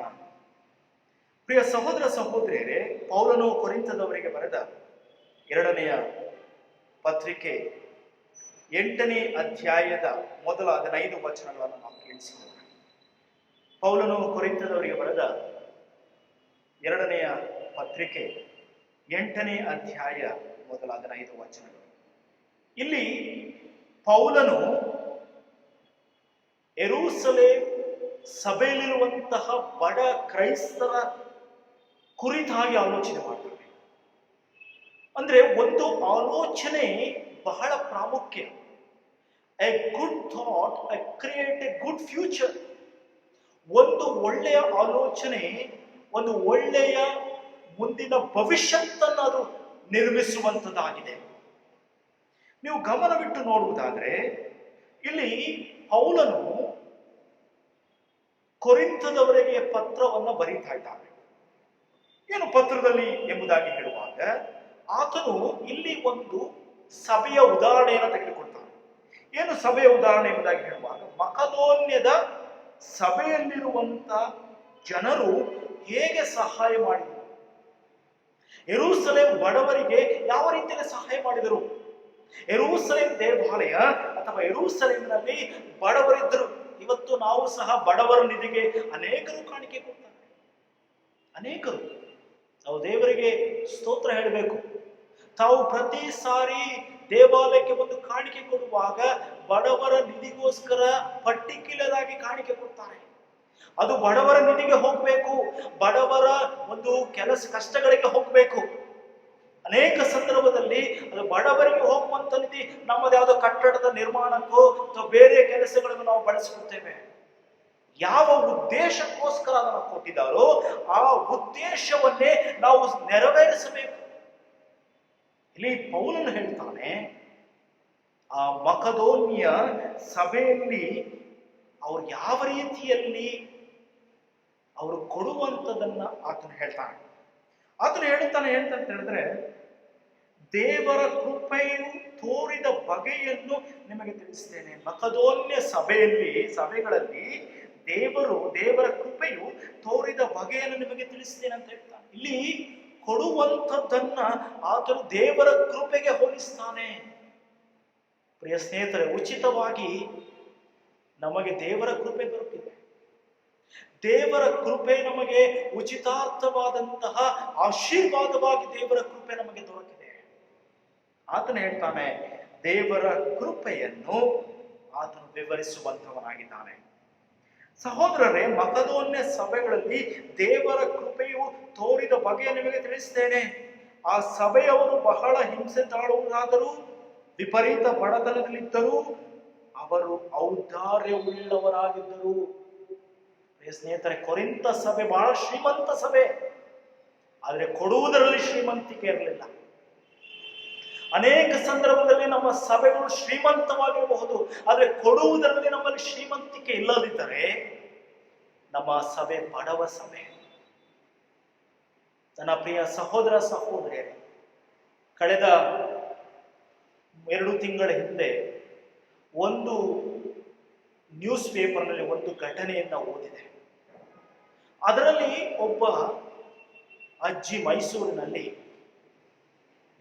ತನಗೆ ಬರುವಂತಹ 1,000 ಮಾಶಾಸನ ಅಥವಾ ಗವರ್ನಮೆಂಟ್ ಓಲ್ಡ್ ಪೆನ್ಷನ್ಸ್ ಕೊಡುವಂಥದ್ದಲ್ಲಿ 500 ರೂಪಾಯಿಗಳನ್ನ ತೆಗೆದುಕೊಂಡು ಬಂದು ಅಲ್ಲಿದ್ದಂತಹ ಕೋವಿಡ್ ಅಲ್ಲಿ ಕೆಲಸ ಮಾಡುತ್ತಿದ್ದಂಥವರಿಗೆ ತೆಗೆದುಕೊಂಡು ಕೊಟ್ಟು, ತೆಗೆದುಕೊಳ್ಳಿ, ನಾನು ನಿಮಗೆ ಇದಕ್ಕೆ ಸಹಾಯ ಮಾಡ್ತೇನೆ. ಅದಕ್ಕೆ ಒಂದು ಚಿತ್ರಣವನ್ನ ಕೊಟ್ಟಿದ್ದು. ಒಂದು ಕಡೆ ಆ ಅಜ್ಜಿ ಬಹಳ ಉದ್ದವಾಗಿ ಕಾಣಿಸ್ತಾ ಇದ್ರು. ಅದರ ಅಜ್ಜಿಯ ಪಕ್ಕದಲ್ಲಿ ಪ್ರೇಮ್ಜಿ, ದೊಡ್ಡ ದೊಡ್ಡ ಕಂಪನಿಗಳು ಬಹಳ ಸಣ್ಣವಾಗಿ ಕಾಣಿಸ್ತಾ ಇತ್ತು. ಅದೊಂದು ಚಿತ್ರವನ್ನು ನೋಡಿದಾಗ ಆಕೆಯ ಹೃದಯ ಶ್ರೀಮಂತಿಕೆ ಎಷ್ಟರ ಮಟ್ಟಿಗಿತ್ತು. ಆಕೆ ತನಗೆ ಬಂದಂತಹ 1,000 ರೂಪಾಯಿಗಳಲ್ಲಿ 500 ರೂಪಾಯಿಗಳನ್ನು ಆ ಕೋವಿಡ್ನಲ್ಲಿ ಕೆಲಸ ಮಾಡುವಂತವರಿಗೆ ಆಕೆ ದಾನವಾಗಿ ನಿಮಗೆ ಆಹಾರವನ್ನ ತೀರಿಸಿಕೊಡುವುದಕ್ಕೆ ಕೊಡ್ತಾಳೆ. ಪ್ರಿಯ ಸಹೋದರ ಸಹೋದರಿಯರೇ, ಪೌಲನು ಇಲ್ಲಿ ಹೇಳ್ತಾನೆ, ಅವರು ಬಹಳ ಹಿಂಸೆ ತಾಳುವರಾದರೂ, ವಿಪರೀತ ಬಡತನದಲ್ಲಿದ್ದರೂ ಅವರು ಆನಂದ ತುಂಬಿದವರಾಗಿ ಔದಾರ್ಯದಿಂದಲೂ ಅವರು ತಮ್ಮ ಶಕ್ತಿ ಮೀರಿ ತಮ್ಮಷ್ಟಕ್ಕೆ ತಾವೇ ಕೊಟ್ಟರು. ಅವರನ್ನು ಯಾರು ಒತ್ತಾಯಪಡಿಸಲಿಲ್ಲ. ನೀವು ಕೊಡ್ರಿ ಕೊಡ್ರಿ ಎಂಬುದಾಗಿ ಒತ್ತಾಯಪಡಿಸಲಿಲ್ಲ. ತಮ್ಮಷ್ಟಕ್ಕೆ ತಾವೇ ಕೊಡುವಂಥದನ್ನು ಕಲಿತುಕೊಂಡ್ರು. ಪ್ರಿಯ ಸ್ನೇಹಿತರೆ, ಕೊಡುವುದರಲ್ಲಿ ಮನೆವಾದ್ಯತನ, ಗಿವಿಂಗ್. ಪ್ರಿಯ ಸಹೋದರ ಸಹೋದರಿ, ಇವತ್ತು ಸಭೆ ಬೆಳೆಯಬೇಕಾದ್ರೆ ಕೊಡುವಂಥದ್ದು ಬಹಳ ಪ್ರಾಮುಖ್ಯ. ಇವತ್ತು ಆತನು ಹೇಳ್ತಾನೆ, ಅವರು ಬಡತನದಲ್ಲಿದ್ದಾರೆ. ಸಭೆಯವರು ಅವರೇ ಬಡತನದಲ್ಲಿದ್ದಾರೆ, ಅವರೇ ಹಿಂಸೆಯಲ್ಲಿದ್ದಾರೆ, ಅವರೇ ವಿಪರೀತವಾದಂಥ ಬಡತನದಲ್ಲಿದ್ದಾರೆ. ಆದರೆ ಔದಾರ್ಯವುಳ್ಳವರಾಗಿ ಶಕ್ತಿಯನ್ನ ಮೀರಿ ತಮ್ಮಷ್ಟಕ್ಕೆ ತಾವೇ ಕೊಟ್ಟರು. ನನ್ನ ಸಹೋದರ ಸಹೋದರಿ, ಸಭೆ ಬೆಳೆಯಬೇಕಾದ್ರೆ ನಾವು ಮತ್ತೊಂದು ಸಭೆಗೆ ಕೊಡಬೇಕು. ಸಭೆ ಬೆಳೆಯಬೇಕಾದ್ರೆ ನಾವು ದೇವರಿಗೆ ಕೊಡಬೇಕು. ನನ್ನ ಆತ್ಮೀಯ ಸಹೋದರ ಸಹೋದರಿಯರೇ, ನೀವೆಲ್ಲರೂ ಪ್ರತಿ ಭಾನುವಾರ ದೇವರಿಗೆ ಕೊಡಬೇಕಾದಂಥದ್ದನ್ನು ನೀವು ಕೊಡ್ತಾ ಇದ್ದೀರಿ. ದೇವರಿಗೆ ಸ್ತೋತ್ರವಾಗಲಿ. ಅನೇಕರು ದೇವಾಲಯಕ್ಕೆ ಬಂದು ತಾವು ದೇವರಿಗೆ ಕೊಟ್ಟಿಲ್ಲ ಎಂಬುದಾಗಿ ಹೇಳಿ ಕಾಣಿಕೆಗಳನ್ನು ತಂದು ಅರ್ಪಿಸುವಂಥದ್ದನ್ನು ನಾನು ಗಮನಿಸ್ತಾ ಇದ್ದೇನೆ. ಅಂತ ಹೇಳಿದ್ರೆ, ಈ ಕಷ್ಟದ ಸಂದರ್ಭದಲ್ಲಿಯೂ ನಾನು ದೇವರಿಗೆ ಕೊಡುವಂಥದ್ದನ್ನು ಮರೆಯಬಾರದು ಎಂಬುದಾಗಿ ನಾವು ಆಲೋಚನೆ ಮಾಡಿ ನಾವು ದೇವರಿಗೆ ಕೊಡುತ್ತಾ ಇದ್ದೇವೆ. ಪ್ರಿಯ ಸಹೋದರ ಸಹೋದರಿ, ಹಾಗಾದ್ರೆ ಕೊರಿಂಥ ಸಭೆ ಬಹಳ ಶ್ರೀಮಂತ ಸಭೆ, ಕೊರಿಂಥ ಸಭೆ ಬಹಳ ಶ್ರೇಷ್ಠವಾದಂಥ ಸಭೆ. ಆದರೆ ಕೊಡುವುದರಲ್ಲಿ ಅದು ಬಹಳವಾದಂಥ ರೀತಿಯಲ್ಲಿ ಬಹಳ ಹಿಂದಿತ್ತು ಕೊಡುವುದರಲ್ಲಿ. ಅದಕ್ಕೆ ಮಕದೋನ್ಯ ಸಭೆಗಳ ಆ ಉದಾಹರಣೆಯನ್ನು ಪೌಲನು ಇಲ್ಲಿ ಹೇಳ್ತಾ ಇದ್ದಾನೆ. ಅವರ ಹೃದಯ ಶ್ರೀಮಂತಿಕೆಯನ್ನ ಹೇಳ್ತಿದ್ದಾನೆ.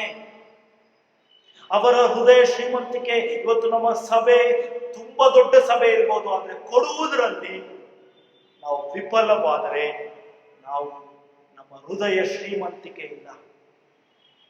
ನೋಡುವುದಕ್ಕೆ ಕಟ್ಟಡಗಳು ದೊಡ್ಡದಾಗಿರಬಹುದು ಅಥವಾ ನಮ್ಮ ಆಲಯ ದೊಡ್ಡದಾಗಿ ಕಾಣಿಸಬಹುದು, ಆದರೆ ಕೊಡುವಂಥದ್ದನ್ನ ನಾವು ಕಲಿಸಿಕೊಳ್ಳದಿದ್ದರೆ ಅದು ಪ್ರಯೋಜನ ಇಲ್ಲ. ಯಾಕಂದ್ರೆ ಕೊಡುವಂಥದ್ದನ್ನು ಕಲಿಸಿದವನು ದೇವರು.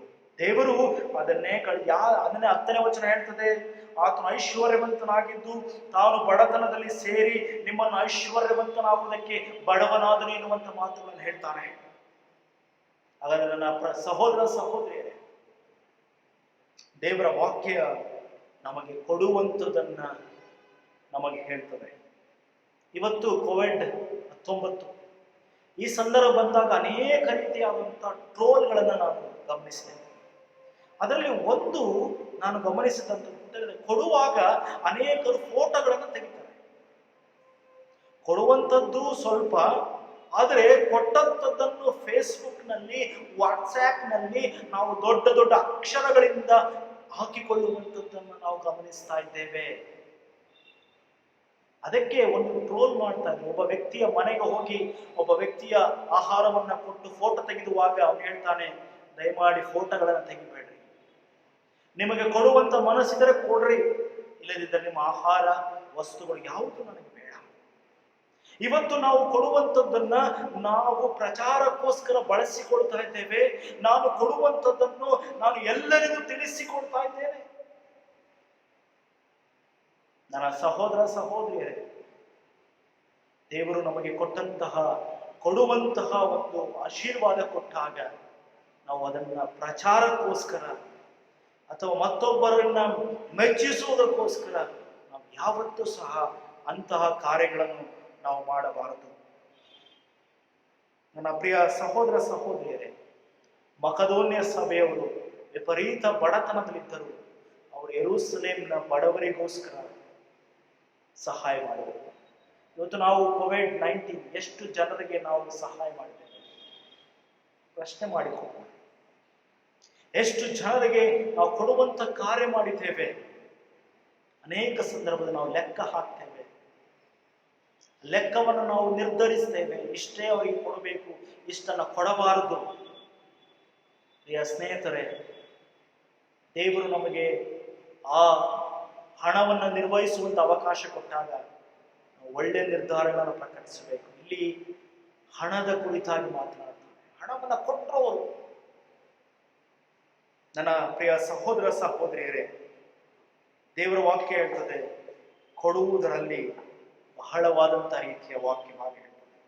ಆತನ ಹೇಳ್ತಾನೆ 7ನೇ ವಚನದಲ್ಲಿ, ಕೊಡುವಂಥದ್ದು ಕೇವಲ ಬಾಯಿ ಮಾತಾಗಿರಬಾರದು. 7ನೇ ವಚನ ಹೇಳ್ತಾನೆ, ನಿಮ್ಮಲ್ಲಿ ಹುಟ್ಟಿದ ಪ್ರೀತಿ ಮೊದಲಾದ ವಿಷಯಗಳು ನೀವು ಹೇಗೆ ಸಮೃದ್ಧರಾಗಿದ್ದೀರೋ ಹಾಗೆಯೇ ಧರ್ಮ ಕಾರ್ಯಗಳಲ್ಲಿ ಸಮೃದ್ಧರಾಗಿರಿ. ನಾವು ಅನೇಕ ಸಂದರ್ಭದಲ್ಲಿ ಕೊಡುವ ವಿಷಯದಲ್ಲಿ ತುಂಬಾ ಒಳ್ಳೆ ಭಾಷಣ ಮಾಡ್ತೇವೆ. ನಾನು ಎಷ್ಟು ಕೊಡ್ತೇನೆ? ಇಲ್ಲ. ನಾನು ಕೊಡುವಂತ ವಿಚಾರದಲ್ಲಿ ಒಳ್ಳೆ ಪ್ರಸಂಗ ಮಾಡಬಹುದು, ನಾನು ಎಷ್ಟು ಕೊಡ್ತಾ ಇದ್ದೇನೆ ಆಲೋಚನೆ ಮಾಡಬೇಕು. ನನ್ನ ಪ್ರಿಯ ಸಹೋದರ ಸಹೋದರಿ, ನಿಮ್ಮ ಮಾತುಗಳು ಹೇಳ್ತಾನೆ, ನೀವು ಯಾವ ರೀತಿಯಲ್ಲಿ ಎಲ್ಲ ವಿಷಯಗಳಲ್ಲಿ ಸಮೃದ್ಧರಾಗಿದ್ದೀರೋ ಅದೇ ರೀತಿಯಲ್ಲಿ ಧರ್ಮ ಕಾರ್ಯದಲ್ಲಿಯೂ ಸಮೃದ್ಧರಾಗಿರಿ ಎನ್ನುವಂತ ಮಾತುಗಳನ್ನು ಹೇಳ್ತಾರೆ. ನನ್ನ ಪ್ರಿಯ ಸ್ನೇಹಿತರೆ, ಗಿವಿಂಗ್ ಎಂಬುದಾಗಿ ಹೇಳುವಾಗ ಇಟ್ ಇಸ್ ಅ ಶೇರಿಂಗ್. ಅದನ್ನೇ ಆತನು ಹೇಳ್ತಾನೆ, ನೀವು ಕೊಡುವಾಗ ನಿಮಗೆ ಬಡತನ ಇರಬೇಕೆಂಬುದಾಗಿ ನಿಮಗೆ ಹೇಳ್ತಾ ಇಲ್ಲ. ನಿನ್ನಲ್ಲಿರುವಂಥದ್ದನ್ನ ನೀನು ಅವರಿಗೆ ಕೊಡು, ಅವರ ಕೊರತೆಗಳು ನೀಗ್ತದೆ. ಮುಂದೆ ಬರುವಾಗ ಅವರು ನಿನ್ನ ಕೊರತೆಗಳನ್ನು ನೀಗಿಸ್ತಾರೆ.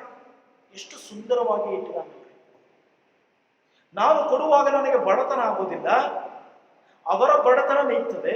ಅವರಿಗೆ ಶ್ರೀಮಂತಿಕೆ ಬಂದಾಗ ನಮ್ಮ ಬಡತನ ನೀಗ್ತದೆ. It is exchange. ನನ್ನಲ್ಲಿರುವಂಥದ್ದು ನಿನಗೆ ಕೊಡ್ತೇನೆ, ನಿನ್ನಲ್ಲಿರುವಂಥದ್ದನ್ನು ನನಗೆ ಕೊಡು ಎನ್ನುವಂಥದ್ದನ್ನು ಹೇಳ್ತಾನೆ. 15ನೇ ವಚನ ಹೇಳ್ತಾನೆ, ಬಹಳ ಕೂಡಿಸಿದವನಿಗೆ ಏನೂ ಹೆಚ್ಚಾಗಲಿಲ್ಲ, ಸ್ವಲ್ಪವಾಗಿ ಕೂಡಿಸಿದವನಿಗೆ ಏನೂ ಕಡಿಮೆಯಾಗಲಿಲ್ಲ. ನನ್ನ ಸಹೋದರ ಸಹೋದರಿಯರೇ, ಅದರಲ್ಲಿ ಕೊಡುವ ಎಂಬುದಾಗಿ ಹೇಳುವಾಗ ಮನಿ ಮ್ಯಾಟರ್ಸ್, ಹಣ. ಇವತ್ತು ಹಣವನ್ನ ನಿರ್ವಹಿಸುವಂಥದ್ರಲ್ಲಿ ನಾವು ಎಲ್ಲಿ ದಾರಿ ತಪ್ಪುತ್ತೇವೆ? ಅದೇ ಮಾತುಗಳನ್ನು ಹೇಳ್ತಾನೆ ಇದರ ವಾಕ್ಯ ಭಾಗ, resource management. Money is also one of the resource. Responsible resource management, ಜವಾಬ್ದಾರಿಯುತವಾದಂತಹ ಸಂಪನ್ಮೂಲಗಳ ನಿರ್ವಹಣೆ. ದೇವರು ನಮಗೆ ಕೊಟ್ಟಂತಹ ಹಣವನ್ನು ನಾನು ಹೇಗೆ ಅದನ್ನು ನಿರ್ವಹಿಸ್ತೇನೆ, ಹೇಗೆ ಅದನ್ನು ವ್ಯಯಿಸ್ತೇನೆ. ದೇವರು ಕೊಟ್ಟಂತಹ ಹಣ ನಾನು ಹೇಗೆ ಯಾವುದಕ್ಕೆ ಬಳಸ್ತಾ ಇದ್ದೇನೆ? ನಮ್ಮ ಸಭೆಯಲ್ಲೂ ನಾವು ಅನೇಕ ಸಂದರ್ಭದಲ್ಲಿ ಆಲೋಚನೆ ಮಾಡಿಕೊಳ್ಬೇಕು. ನಾವು ಈ ವರ್ಷದ ಬಜೆಟ್ ಅನ್ನ ಯಾವುದಕ್ಕೆ ಬಳಸ್ತಾ ಇದ್ದೇವೆ? ಬರೀ ಬಿಲ್ಡಿಂಗ್ಗೋಸ್ಕರ ಬಳಸ್ತಾ ಇದ್ದೇವೋ, ಸುವಾರ್ಥ ಸೇವೆಗಳಿಗೋಸ್ಕರ ಬಳಸ್ತಾ ಇದ್ದೇವೋ, ಬಡವರಿಗೋಸ್ಕರ ಬಳಸ್ತಾ ಇದ್ದೇವೋ, ಯಾವುದಕ್ಕೋಸ್ಕರ ಬಳಸ್ತಾ ಇದ್ದೇವೋ? ಪ್ರಿಯ ಸಹೋದರ ಸಹೋದರಿಯರೇ, ಮನೆ ವಾರ್ತೆತನ ದೇವರು ನಮಗೆ ಅವಕಾಶ ಕೊಟ್ಟಿದ್ದಾನೆ ಕೆಲಸ ಮಾಡುವುದಕ್ಕೆ. ಯಾವುದಕ್ಕೆ ಉಪಯೋಗಿಸ್ತಾ ಇದೆಯಾ? ಯಾವುದಕ್ಕೋಸ್ಕರ ನೀವು ನಿರ್ವಹಿಸ್ತಾ ಇದೆಯಾ? Responsible resource management. ಹಣ ಇಸ್ ಅ ರಿಸೋರ್ಸ್, ಅದೊಂದು ಸಂಪನ್ಮೂಲ. ಅದನ್ನು ಯೋಗ್ಯವಾದಂಥ ರೀತಿಯಲ್ಲಿ ನಾವು ಬಳಸಬೇಕು. ಪೌಲನು ಹೇಳ್ತಾನೆ, ಆ ಬಡವರಿಗೋಸ್ಕರ ಕೊಟ್ಟಂತ ಹಣವನ್ನು ನಾವು ಯೋಗ್ಯವಾದಂತಹ ರೀತಿಯಲ್ಲಿ ನಾವು ಬಳಸಬೇಕು. ಅನೇಕ ಸಂದರ್ಭದಲ್ಲಿ ನಾವು ಬಳಸುವಂಥದ್ದು ಬೇರೆ ಬೇರೆ ವೆಚ್ಚಗಳಿಗೆ ಬಳಸ್ತೇವೆ. ಬಹಳವಾದಂತಹ ಒಂದು ರೀತಿಯಲ್ಲಿ ವೈಭವಕ್ಕೆ ನಾವು ಬಳಸ್ತೇವೆ. ಅದರಿಂದ ಯಾರಿಗೆ ಲಾಭ, ಯಾರಿಗೆ ನಷ್ಟ? ದೇವರು ನಮಗೆ ಕೊಟ್ಟಂತ ಹಣವನ್ನು ನಾವು ಸರಿಯಾದಂಥ ರೀತಿಯಲ್ಲಿ ಬಡವರಿಗೋಸ್ಕರ, ದೇವರ ಸೇವೆಗೋಸ್ಕರ ಮತ್ತು ಸಭೆಯ ಅಭಿವೃದ್ಧಿಗೋಸ್ಕರ ಉಪಯೋಗಿಸಬೇಕು. ನನ್ನ ಸಹೋದರ ಸಹೋದರಿ, ಇವತ್ತು ಎಲ್ಲಿ ಹಣ ಸೇರಿ ಬರ್ತದೋ ಅಲ್ಲಿ ಜಗಳಗಳು ಬರ್ತವೆ. ನೀವು ಗಮನಿಸಿ, ಹಣ ಎಲ್ಲಿ ಶೇಖರಣೆ ಆಗ್ತದೆ ಹೆಚ್ಚಾಗಿ ಅಲ್ಲಿ ಜಗಳಗಳು ಪ್ರಾರಂಭವಾಗ್ತವೆ. ಹಣ ಕಮ್ಮಿ ಇರುವಂತ ಸ್ಥಳದಲ್ಲಿ ಜಗಳಗಳು ಇರುವುದಿಲ್ಲ, ಮನಸ್ತಾಪಗಳು ಇರುವುದಿಲ್ಲ. ನನ್ನ ಪ್ರಿಯ ಸಹೋದರ ಸಹೋದರಿಯರೇ, ಇವತ್ತು ಸಭೆಗಳು 4 ತಿಂಗಳಿಂದ 3 ತಿಂಗಳಿಂದ ಕ್ಲೋಸ್ ಆಗಿದೆ. ಅನೇಕರು ಯೋಚನೆ ಮಾಡಬಹುದು, ಕಾಣಿಕೆ ಯಾವ ರೀತಿಯಲ್ಲಿ ಬರ್ತಾ ಇದೆ, ಸಭೆ ಯಾವ ರೀತಿಯಲ್ಲಿ ನಡ್ಕೊಂಡು ಹೋಗಬೇಕು. ದೇವರು ನಡೆಸ್ತಾನೆ, ದೇವರು ನಡೆಸಿಕೊಂಡು ಹೋಗ್ತಾನೆ. ದೇವರು ನಮ್ಮನ್ನು ಕಾಪಾಡಿದಂತ ದೇವರು ನಮ್ಮ ಸಭೆಯನ್ನು ಕಾಪಾಡುವುದಿಲ್ವಾ? ಖಂಡಿತವಾಗಿ ದೇವರು ನಮ್ಮ ಸಭೆಯನ್ನು ಕಾಪಾಡ್ತಾನೆ. ನಾವು ಅನೇಕ ಸಂದರ್ಭ ಆಲೋಚನೆ ಮಾಡ್ತೇವೆ, ಹಣ ಸಭೆಗೆ ಬರೋದು ನಿಂತು ಹೋಯ್ತು, ಏನ್ ಮಾಡೋದು? ಹಣದಿಂದ ನಾವು ಆಲೋಚನೆ ಮಾಡೋದು ಬೇಡ. ದೇವರು ನಮಗೆ ಖಂಡಿತವಾಗಿಯೂ ಸಹ ಮುಂದಿನ ದಿವಸಗಳಲ್ಲಿ ಆಶೀರ್ವಾದವನ್ನು ಅನುಗ್ರಹಿಸಿ. ನನ್ನ ಆತ್ಮೀಯ ಸಹೋದರ ಸಹೋದರಿಯರೇ, ಅದರ 2ನೇದು ಗಿವಿಂಗ್, ಕೊಡುವಂತಹ ಮನೆ ವಾರ್ತೆತನ. ಹಾಗಾದ್ರೆ ನಾವು ಸಹ ದೇವರು ನಮಗೆ ಕೊಟ್ಟಿದ್ದಾನೆ, ಮತ್ತೊಬ್ಬರಿಗೆ ಏನು ಕೊಡ್ತಾ ಇದ್ದೇನೆ? ಮತ್ತೊಬ್ಬರಿಗೆ ನಾನು ಯಾವ ರೀತಿಯಲ್ಲಿ ಸಹಾಯ ಮಾಡ್ತಾ ಇದ್ದೇನೆ? ಯಾವ ರೀತಿಯಲ್ಲಿ ನನ್ನ ತಲಾಂತುಗಳನ್ನ, ನಾನು ದೇವರು ಕೊಟ್ಟಂತ ಅವಕಾಶಗಳನ್ನು ಹೇಗೆ ಉಪಯೋಗಿಸ್ತಾ ಇದ್ದೇನೆ ಎನ್ನುವಂಥದ್ದನ್ನ ನಾವು ಧ್ಯಾನಿಸಬೇಕು. ಇನ್ನು 3ನೇದಾಗಿ ಮತ್ತು ಕೊನೆಯದಾಗಿ ಹೇಳ್ತಾನೆ, ಯೂಸಿಂಗ್. ಒಂದು ಲೀಡಿಂಗ್, 2ನೇದು ಗಿವಿಂಗ್, 3ನೇದು ಯೂಸಿಂಗ್. ಉಪಯೋಗಿಸದಿಲ್ಲದಿದ್ದರೆ ಯಾವುದೇ ವಸ್ತುಗಳು, ವಿಚಾರಗಳು ವ್ಯರ್ಥವಾಗ್ತದೆ, ವೇಸ್ಟ್. ಉಪಯೋಗ ಮಾಡಬೇಕು. ಪ್ರತಿಯೊಂದು ವಸ್ತುಗಳನ್ನು ನಾವು ಉಪಯೋಗಿಸಬೇಕು. ಮತ್ತಾಯನ ಸುವಾರ್ತೆ 25ನೇ ಅಧ್ಯಾಯಕ್ಕೆ ಬರ್ತೇವೆ. ಮತ್ತಾಯನ ಸುವಾರ್ತೆ 25ನೇ ಅಧ್ಯಾಯಕ್ಕೆ ಬರುವಾಗ 14ನೇ ವಚನದಿಂದ 30ನೇ ವಚನ, ನಿಮ್ಮೆಲ್ಲರಿಗೂ ಚಿರಪರಿಚಿತವಾದ ವಾಕ್ಯ, ತಲಾಂತುಗಳ ಸಮಯ. ನಾವು ಅನೇಕ ಸಾರಿ ಭಾನುವಾರ ಶಾಲೆಯಲ್ಲಿ, ಯವನಸ್ಥರ ಕೂಟದಲ್ಲಿ ನಾವು ಇದನ್ನು ನಾಟಕದ ರೂಪದಲ್ಲಿ ಮಾಡಿದ್ದೇವೆ. ನಿಮ್ಮೆಲ್ಲರಿಗೂ ಬಹಳ ಚಿರಪರಿಚಿತ. ಒಬ್ಬ ದೇಶಾಂತರ ಹೋಗುವಂತ ಒಬ್ಬ ಯಜಮಾನ 3 ಆಳುಗಳನ್ನು ಕರೀತಾನೆ. ಒಬ್ಬನಿಗೆ 5, ಮತ್ತೊಬ್ಬನಿಗೆ 2, ಮತ್ತೊಬ್ಬನಿಗೆ 1 ತಲಾಂತುಗಳನ್ನು ಕೊಡ್ತಾನೆ. ಪ್ರಿಯ ಸಹೋದರ ಸಹೋದರಿಯರೇ, ಅದನ್ನ ಕೊಟ್ಟು ಆತನು ಬೇರೆ ದೇಶಕ್ಕೆ ಹೋಗ್ತಾನೆ. ನಂತರ ಪುನಃ ಬರುವಾಗ ಅವರನ್ನ ಕೇಳ್ತಾನೆ, ನಿಮಗೆ ಕೊಟ್ಟಂತ ತಲಾಂತುಗಳನ್ನ ಏನು ಮಾಡಿಕೊಂಡಿದ್ದೀರಿ ಎಂಬುದಾಗಿ ಹೇಳುವಾಗ ಅವರು, ನಾನು 5ಕ್ಕೆ 5 ಸಂಪಾದನೆ ಮಾಡಿದ್ದೇನೆ, 2ಕ್ಕೆ 2 ಸಂಪಾದನೆ ಮಾಡಿದ್ದೇನೆ. ಆದರೆ ಒಬ್ಬ ಹೇಳ್ತಾನೆ, ನಾನು ಏನು ಸಂಪಾದನೆ ಮಾಡಲಿಲ್ಲ, ಅದನ್ನು ಭೂಮಿಯನ್ನ ಹುದುಗಿಸಿ ಹಾಕಿದ್ದೇನೆ. ಯಾಕಂದ್ರೆ ನೀನು ಕಠಿಣ ಮನುಷ್ಯ, ಬಿತ್ತದರಲ್ಲಿ ಕೊಯ್ಯದವನು, ದೂರದೆಲ್ಲುವಲ್ಲಿ ರಾಶಿ ಮಾಡುವವನು ಎಂಬುದಾಗಿ ಯಜಮಾನನಿಗೆ ಹೇಳ್ತಾನೆ. ಸಹೋದರ ಸಹೋದರಿಯರೇ, ಈ ವಾಕ್ಯ ಭಾಗದಿಂದ ನಾವು ಕಲಿಯುವಂತಹ ಒಂದು ಸತ್ಯಾಂಶ ಏನು ಅಂತ ಹೇಳಿದ್ರೆ, ದೇವರು ನಮಗೆ ಕೊಟ್ಟಂತಹ ತಲಾಂತುಗಳನ್ನು ನಾವು ಹೇಗೆ ಸದ್ವಿನಿಯೋಗ ಮಾಡಿಕೊಳ್ತಾ ಇದ್ದೇವೆ. ದೇವರು ನಮ್ಗೆ ಅನೇಕ ತಲಾಂತು ಕೊಟ್ಟಿದ್ದಾನೆ. ಅನೇಕರು ತಿಳ್ಕೊಂಡಿದ್ದಾರೆ ತಲಾಂತು ಅಂದ್ರೆ ಏನು ಅಂದ್ರೆ, ಚರ್ಚಲ್ಲಿ ಹಾಡೋದು. ತಲಾಂತು ಅಂತ ಹೇಳಿದ್ರೆ ಬಾರಿಸೋದು. ತಲಾಂತು ಅಂದ್ರೆ ಪ್ರಸಂಗ ಮಾಡೋದು. ತಲಾಂತು ಅಂತ ಹೇಳಿದ್ರೆ ಅವನು ಯಾವಾಗಲೂ ಉತ್ತಮವಾದಂತಹ ಒಳ್ಳೆ ಪ್ರಸಂಗ ಮಾಡ್ತಾನೆ, ಅದು ಅವನ ಗಿಫ್ಟ್. ಪ್ರಿಯ ಸಹೋದರ ಸಹೋದರಿಯರೇ, ದೇವರು ಪ್ರತಿಯೊಬ್ಬನಿಗೂ ಒಂದಲ್ಲ ಒಂದು ತಲಾಂತುಗಳನ್ನು ಕೊಟ್ಟಿದ್ದಾನೆ. ನಮ್ಮ ಸಭೆಯಲ್ಲಿ ಎಷ್ಟು ಮೆಂಬರ್ ಇರಬಹುದು? 1000 ವ್ಯಕ್ತಿಗಳು, 1000ಕ್ಕೂ ಹೆಚ್ಚಿರಬಹುದು. ಪ್ರತಿಯೊಬ್ಬನಿಗೂ ದೇವರು ತಲಾಂತು ಕೊಟ್ಟಿದ್ದಾನೆ. ಅನೇಕ ಸಂದರ್ಭದಲ್ಲಿ ಅದನ್ನು ಮರೆತು ಬಿಡ್ತೇವೆ. ನನ್ನ ಕೈಯಲ್ಲಿರುವಂಥದ್ದು ಏನು, ನನ್ನಲ್ಲಿ ಏನಿದೆ ಎನ್ನುವಂಥದ್ದನ್ನು ನಾವು ತಿಳುಕೊಳ್ಳುವುದರಲ್ಲೇ ವಿಫಲವಾಗ್ತೇವೆ. ತಲಾಂತು ಅಂತ ಹೇಳಿದ್ರೆ ಬರೀ ಇದೆ, ಬಾರಿಸೋದು, ಹಾಡೋದು, ಪ್ರಸಂಗ ಮಾಡೋದು. ಅದು ಮಾತ್ರ ತಲಾಂತಲ್ಲ ಪ್ರಿಯ ಸ್ನೇಹಿತರೆ, ಅದು ಮಾತ್ರ ಅಲ್ಲ. ನಗುವಂಥದ್ದು ಒಂದು ತಲಾಂತು. ನಾನು ಅನೇಕರಿಗೆ ಹೇಳ್ತೇನೆ, ಕೆಲವರು ನಗ್ತಾರೆ, ಮತ್ತೊಬ್ಬರ ನೋಡಿ ಪ್ರೀತಿಯಿಂದ ನಕ್ಕೋವರನ್ನ ಸ್ವೀಕರಿಸುವಂತದ್ದಿಲ್ಲ. There is a gift. ದೇವರವರಿಗೆ ಒಂದು ಟ್ಯಾಲೆಂಟ್ ಕೊಟ್ಟಿದ್ದಾನೆ. ಅನೇಕರಿಗೆ ನಾಯಕತ್ವದ ಟ್ಯಾಲೆಂಟ್. ಎಲ್ಲರನ್ನು ಒಟ್ಟಾಗಿ ಸೇರಿಸ್ತಾರೆ, ಎಲ್ಲರನ್ನ ಸೇರಿಸ್ತಾರೆ. ಅದು ದೇವರಿಗೆ ಅವರಿಗೆ ಕೊಟ್ಟಂತ ಟ್ಯಾಲೆಂಟ್. ಅನೇಕ ಸಂದರ್ಭದಲ್ಲಿ ನಮ್ಮ ಸಭೆಗಳಲ್ಲಿ ನಾವು ಇದನ್ನೇ ಯೋಚನೆ ಮಾಡ್ತೇವೆ, ಅವನಿಗೆ ಟ್ಯಾಲೆಂಟ್ ಇಲ್ಲ ಅಂತ ಆಚೆ ಕಳಿಸ್ಬಿಡ್ತಾರೆ. ಸಹೋದರ ಸಹೋದರಿ, ದೇವರು ಯಾವತ್ತು ಯೇಸು ಕ್ರಿಸ್ತರು ಯಾವತ್ತು ಬೆಸ್ತರನ್ನ ಕರೆಯುವಾಗ ಅವರ ಟ್ಯಾಲೆಂಟ್ ಅನ್ನ ನೋಡಿ ಕರೀಲಿಲ್ಲ, ಅವರ ವ್ಯಕ್ತಿತ್ವಗಳನ್ನ ನೋಡಿ ಕರೀಲಿಲ್ಲ. ಮೊದಲು ಅವರನ್ನ ಕರೀತಾನೆ, ಬನ್ನಿ ಸೇವೆಗೆ ಬನ್ರಿ. ಪ್ರಿಯ ಸಹೋದರ ಸಹೋದರಿಯರೇ, ನಾವು 1000ಕ್ಕೂ ಹೆಚ್ಚು ಜನರಿರಬಹುದು. ಇವತ್ತು ಅಷ್ಟು ತಲಾಂತುಗಳು ದೇವರು ನಮಗೆ ಕೊಟ್ಟಿದ್ದಾನೆ. ನಾವು ದೇವರ ಸೇವೆಗೋಸ್ಕರ ಉಪಯೋಗಿಸ್ತಾ ಇದ್ದೇವೆ ಅದನ್ನ. ನಾನು ಒಬ್ಬ ವ್ಯಕ್ತಿಯಾಗಿ ಈ ಸಭೆಗೆ ನನ್ನ ಕೊಡುಗೆ ಏನು? ಹಣ ಕೊಟ್ಟು ಸಬ್ಸ್ಕ್ರಿಪ್ಷನ್ ಕೊಟ್ಟು ಹೋಗೋದು ಮಾತ್ರ ಅಲ್ಲ. ನಾನು ದೇವರು ನನಗೆ ಕೊಟ್ಟಂತಹ ತಲಾಂತುಗಳನ್ನ ಹೇಗೆ ಬಳಸ್ತಾ ಇದ್ದೇನೆ? ಪ್ರಿಯ ಸಹೋದರ ಸಹೋದರಿಯರೇ, ನಾವು ಹೊರಗೆ ಬಳಸ್ತಾ ಇರಬಹುದು, ಸಭೆಗೋಸ್ಕರ, ದೇವರಿಗೋಸ್ಕರ ನಾನು ಏನ್ ಮಾಡ್ತಾ ಇದ್ದೇನೆ? ದೇವರಿಗೋಸ್ಕರ ನಾನು ಯಾವ ತಲಾಂತುಗಳನ್ನ ಉಪಯೋಗಿಸ್ತಾ ಇದ್ದೇನೆ? ನನ್ನ ಟೈಮ್, ನನ್ನ ಸ್ಥಳ ಮತ್ತು ನನ್ನಲ್ಲಿರುವಂತಹ ವಿಶೇಷವಾದಂಥದ್ದನ್ನ ನಾನು ದೇವರಿಗೆ ಏನ್ ಕೊಡ್ತಾ ಇದ್ದೇನೆ? ಗಮನಿಸಿ, ಆ ವ್ಯಕ್ತಿ 5 ಹೊಂದಿದವನು 5 ಸಂಪಾದನೆ ಮಾಡ್ತಾನೆ, 2 ಹೊಂದಿದವನು 2 ಸಂಪಾದನೆ ಮಾಡ್ತಾನೆ. ಆದರೆ ಒಬ್ಬ ವ್ಯಕ್ತಿ ಮಾತ್ರ ತಾನು ಸಂಪಾದನೆ ಯಾವುದನ್ನು ಮಾಡದೆ ಅದನ್ನ ಬಚ್ಚಿಡ್ತಾನೆ. ಆದರೆ ಅವನಿಗೆ ನರಕ ಸಿಗ್ತದೆ, ಅವನಿಗೆ ಕಟಕಟನೆ ಅಲ್ಲು ಕಡಿಯೋಣ, ಆತನನ್ನು ಹೊರಗೆ ಹಾಕಿ. ನಾವು ಎಷ್ಟು ವರ್ಷ ಬದುಕ್ತೇವೆ? 60 ವರ್ಷ, 70 ವರ್ಷ. ಈ 60 ವರ್ಷ 70 ವರ್ಷದಲ್ಲಿ ನನಗೆ ಸಿಕ್ಕಿದಂತ ತಲಾಂತುಗಳನ್ನ ನಾನು ದೇವರಿಗೋಸ್ಕರ ಹೇಗೆ ಉಪಯೋಗಿಸಿದ್ದೇನೆ? ವಿಲಿಯಂ ಕೇರಿ ನಿಮ್ಮೆಲ್ಲರಿಗೆ ಗೊತ್ತಿದೆ, ಬ್ಯಾಪ್ಟಿಸ್ಟ್ ಮಿಷನರಿ. ಅವರು ಭಾರತ ದೇಶಕ್ಕೆ ಬಂದಾಗ ಅವರು ಮಾಡುತ್ತಿದ್ದಂತ ಕಾರ್ಯ ಏನು ಗೊತ್ತಾ? ಈ ವಾಸ್ ಎ ಕಾಪ್ಲರ್. ಚಪ್ಪಲಿಯನ್ನ ಹೊಲಿಯುವಂತ ಒಬ್ಬ ವ್ಯಕ್ತಿ. ಆತನು 12 ಭಾಷೆಗಳಿಗೆ ಬೈಬಲ್ ಅನ್ನ ಭಾಷಾಂತರ ಪಡಿಸ್ತಾರೆ, ಇನ್ಕ್ಲೂಡಿಂಗ್ ಕನ್ನಡ ಬೈಬಲ್.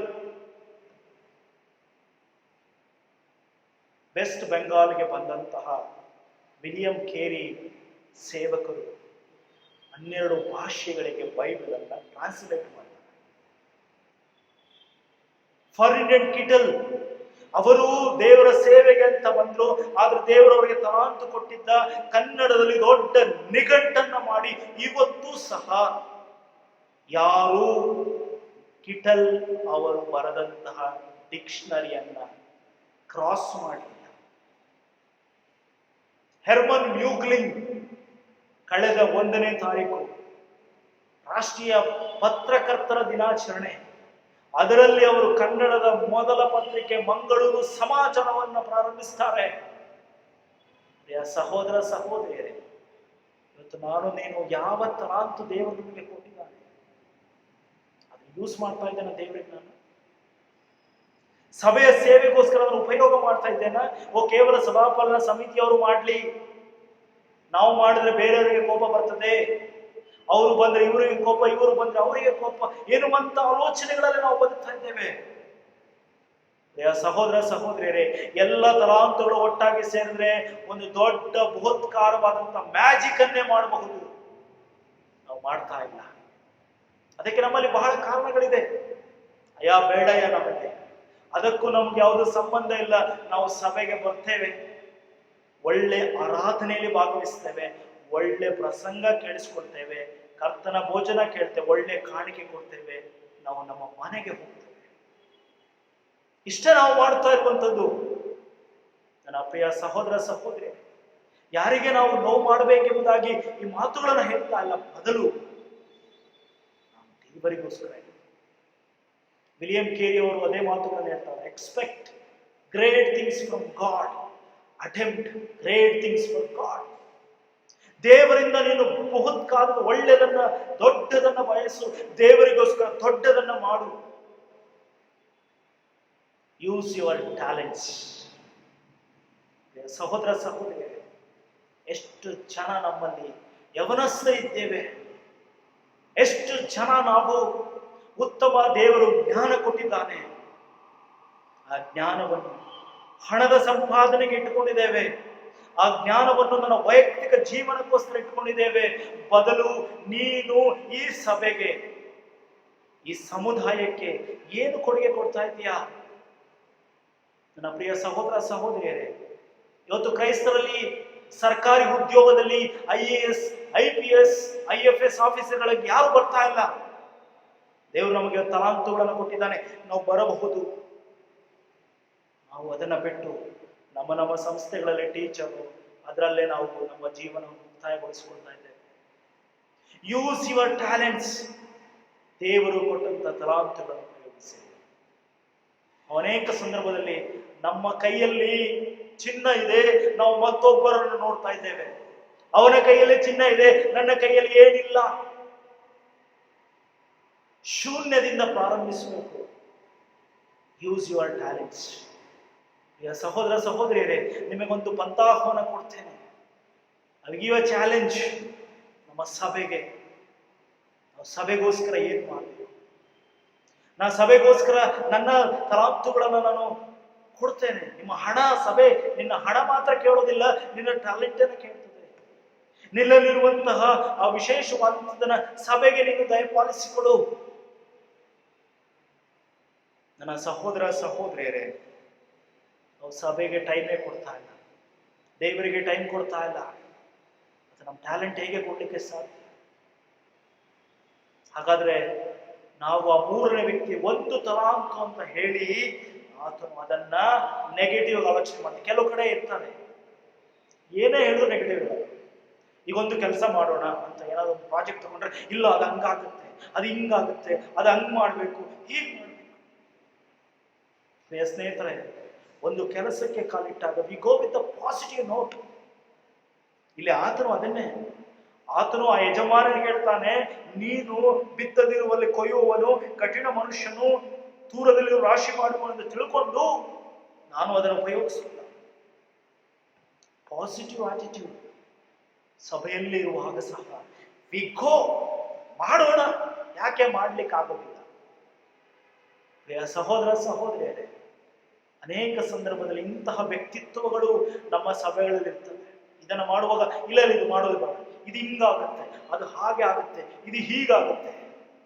ಆ ದೂರದರ್ಶವನ್ನೇ ನಾವು ಮರೆತು ಬಿಟ್ಟು ನಾವು ಸುಮ್ಮನೆ ಅದನ್ನು ಅಡಗಿಸಿಡ್ತೇವೆ.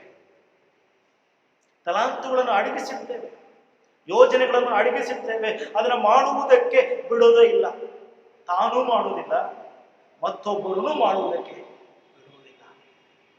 Use your talents. ನನ್ನ ಆತ್ಮೀಯ ಸಹೋದರ ಸಹೋದರಿಯರೇ, ದೇವರ ವಾಕ್ಯದ ಕೊನೆಯ ಭಾಗಕ್ಕೆ ಬಂದಿದ್ದೇನೆ. ಮನೆ ವಾರ್ತೆ ತಾರೆ, ಸ್ಟೀವರ್ಶಿಪ್,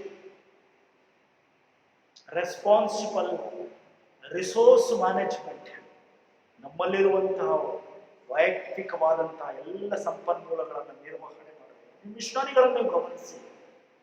ಈ ಸಹೋದರ, ಅವರು ಕೇವಲ ಸುವಾರ್ಥ ಸೇವೆದೊಟ್ಟಿಗೆ ನಮ್ಮ ಕನ್ನಡ ಸೇವೆಯನ್ನು ಮಾಡಿದ್ದಾರೆ, ಕನ್ನಡ ಭಾಷೆಯನ್ನ ಬಳಸಿದ್ದಾರೆ. ಫರ್ಡಿನೆಂಡ್ ಕಿಟಲ್ ಇರ್ಬೋದು, ಹೆರ್ಮನ್ ಮ್ಯೂಗ್ಲಿಂಗ್ ಇರ್ಬೋದು, ಇವರೆಲ್ಲರೂ ಕನ್ನಡ ಭಾಷೆ, ಅಥವಾ ಹಡ್ಸನ್, ಕಳೆದ ದಿನಗಳಲ್ಲಿ ನೀವೆಲ್ಲರೂ ಫೇಸ್ಬುಕ್ನಲ್ಲಿ, ನೀವು ವಾಟ್ಸಪ್ನಲ್ಲಿ ಒಂದು ವಿಡಿಯೋ ಬಂದಿತ್ತು. ಅವರು 32 ಶಾಲೆಗಳನ್ನು, ಕನ್ನಡ ಶಾಲೆಗಳನ್ನು ತೆರೆದರು. ಅವರಿಗೆ ದೇವರು ಕೊಟ್ಟಂತ ವಿದ್ಯಾವನ್ನ ಅನುಗ್ರಹಿಸಿಕೊಟ್ಟರು. ಇವತ್ತು ನಾವು ಏನಾಗಿದ್ದೇವೆ? ಭಕ್ತಿ ಭಕ್ತಿಯಲ್ಲಿ ನಾವು ಫಸ್ಟ್ ಕ್ಲಾಸ್, ಭಕ್ತಿ ಮಾಡ್ತೇವೆ, ಭಕ್ತಿವಂತ ಕ್ರೈಸ್ತ ಸಮುದಾಯವಾಗ್ತೇವೆ. ಸಮಾಜಕ್ಕೆ, ಸಭೆಗೆ ಏನು ಕೊಡುಗೆ ಕೊಡ್ತಾ ಇದ್ದೇನೆ? Use your talents. ನಿಮ್ಮ ನಿಮ್ಮ ದೇವರು ಕೊಟ್ಟಂತಹ ಆ ತಲಾಂತುಗಳನ್ನು ಉಪಯೋಗಿಸಿಕೊಳ್ಳೋಣ. ದೇವರ ವಾಕ್ಯವನ್ನು ಕೊನೆಗೆ ಮುಗಿಸ್ತೇನೆ. ಲೀಡಿಂಗ್, ಗಿವಿಂಗ್ ಅಂಡ್ ಯೂಸಿಂಗ್, ಅದು ನಿಜವಾದಂತಹ ಮನೆ ವಾರ್ತನ. ದೇವರು ನಮಗೆ ಕೊಟ್ಟಂತ ಈ ಅವಕಾಶಗಳನ್ನು ಯೋಗ್ಯವಾದಂಥ ರೀತಿಯಲ್ಲಿ ಬಳಸಿಕೊಳ್ಳೋಣ. ದೇವರು ನಿಮ್ಮೆಲ್ಲರನ್ನ ಆಶೀರ್ವಾದ ಮಾಡಿ, ಈ ವಾಕ್ಯ ಭಾಗ ನಿಮಗೆ ಕಾರ್ಯ ಮಾಡಿದೆ, ನಿಮ್ಮ ಆಶೀರ್ವಾದ ಮಾಡಿದೆ ಎಂಬುದನ್ನು ನಾನು ನೆನೆಸಿಕೊಳ್ತೇನೆ. ದೇವರು ಈ ಕಾರ್ಯದ ಮೂಲಕ ನಮ್ಮೆಲ್ಲರನ್ನು ಆಶೀರ್ವದಿಸಿ ಕೇಳಿದಂಥ ಪ್ರತಿಯೊಬ್ಬರಿಗೆ ದೈವಿಕ ಆಶೀರ್ವಾದವನ್ನು ನಡೆಸಿಕೊಳ್ಳಿ. ದೇವರ ನಾಮಕ್ಕೆ ಸ್ತೋತ್ರವಾಗಲಿ. ಆಮೇಲೆ ಪ್ರಾರ್ಥನೆ ಮಾಡೋಣ.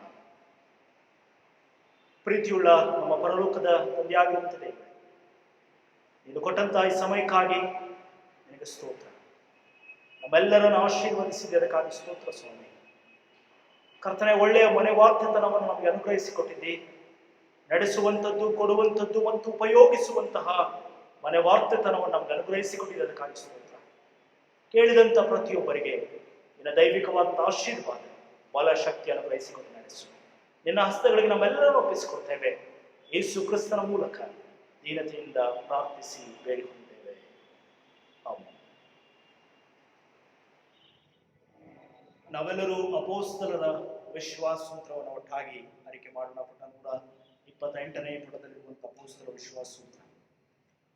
ಪರಲೋಕ ಲೋಕಗಳನ್ನು ಸೃಷ್ಟಿಸಿದ ಸರ್ವಶಕ್ತನಾಗಿರುವ ತಂದೆಯಾದ ದೇವರನ್ನು ನಂಬುತ್ತೇನೆ. ಆತನು ಏಕಕುಮಾರನಾಗಿರುವ ನಮ್ಮ ಪ್ರಭುವಾದ ಯೇಸು ಕ್ರಿಸ್ತನ ನಂಬುತ್ತೇನೆ. ಈತನು ಪರಿಶುದ್ಧಾತ್ಮನಿಂದ ಕನ್ಯಾಮರಿಯದಿಂದ ಧರಿಸಲ್ಪಟ್ಟು ಆಕೆಯಲ್ಲಿ ಹುಟ್ಟಿ ಪೊಂತಿ ಪಿಲಾತನ ಆಧಿಪತ್ಯದಲ್ಲಿ ಶ್ರಮೆ ಹೊಂದಿ ಶಿಲುಬೆಗೆ ಜಡಿಯಲ್ಪಟ್ಟು ಸತ್ತು ಹುಣ್ಣಪಟ್ಟು ಪಾತಾಳಕ್ಕಿಳಿದು ಮೂರನೇ ಸಲ ಸತ್ತವಳಿಗೆ ಪರಲೋಕಕ್ಕೆ ಏರಿ ಹೋಗಿ ಸರ್ವಶಕ್ತನಾಗಿರುವ ತಂದೆಯಾದ ದೇವರ ಆಶ್ರಯ ಕುಳಿತುಕೊಂಡಿರುತ್ತಾನೆ. ಈತನೊಂದಿಗೆ ಮಂದು ಬದುಕಿರುವವರಿಗೂ ಸತ್ತವರಿಗೂ ನ್ಯಾಯತೀರಿಸಲು ನಂಬುತ್ತೇನೆ. ನಾನು ಪರಿಶುದ್ಧಾತ್ಮ ನಂಬುತ್ತೇನೆ. ಅದೇ ಪರಿಶುದ್ಧ ಕ್ರೈಸ್ತ ಸಭೆಯು, ಭಕ್ತರ ಅನ್ಯೋನ್ಯತೆಯು, ಪಾಪದ ಪರಿಹಾರ, ದೇಹದ ಪುನರುತ್ಥಾನ, ನಿತ್ಯ ಜೀವನವನ್ನು ನಂಬುತ್ತೇನೆ. ಆಮೆನ್. ಈ ವಾರದಲ್ಲಿ ತಮ್ಮ ಜನನ ದಿವಸ ಮತ್ತು ವಿವಾಹದ ವಾರ್ಷಿಕೋತ್ಸವವನ್ನು ಕಾಣುವಂತಹ ಪ್ರಿಯರನ್ನು ನಾವು ಸ್ಮರಿಸಿಕೊಂಡು ಅವರಿಗೆ ಶುಭಾಶಯವನ್ನು ಕೊಡುತ್ತಾ ದೇವರ ಆಶೀರ್ವಾದ ಮತ್ತು ನಮ್ಮೆಲ್ಲರ ಪ್ರಾರ್ಥನೆ ಮತ್ತು ಶುಭ ಹಾರೈಕೆ ಈ ಸಂಗೀತಗಳ ಮೂಲಕ ಅವರಿರುವಂಥ ಮನೆಯಲ್ಲಿಯೇ, ಅವರಿರುವಂಥ ಸ್ಥಳದಲ್ಲಿಯೇ ದೇವರ ಆಶೀರ್ವಾದವನ್ನು ಕೋರೋಣ. ನಾವು ಸಂಗೀತದಲ್ಲಿ ನಾ ಹಾಡುವೆ ನಾ ಪಾಡುವೆ, ಇನ್ನೊಂದು ವರ್ಷದಾಗಿದೆ, ಸಂಸಾರ ಕ್ಷೇಮ ಬಾಳಿಕೆ ನಿನ್ನ ಆಶೀರ್ವಾದ.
ಕರ್ತನೆ, ನಮಗೆ ಸಂತೋಷ,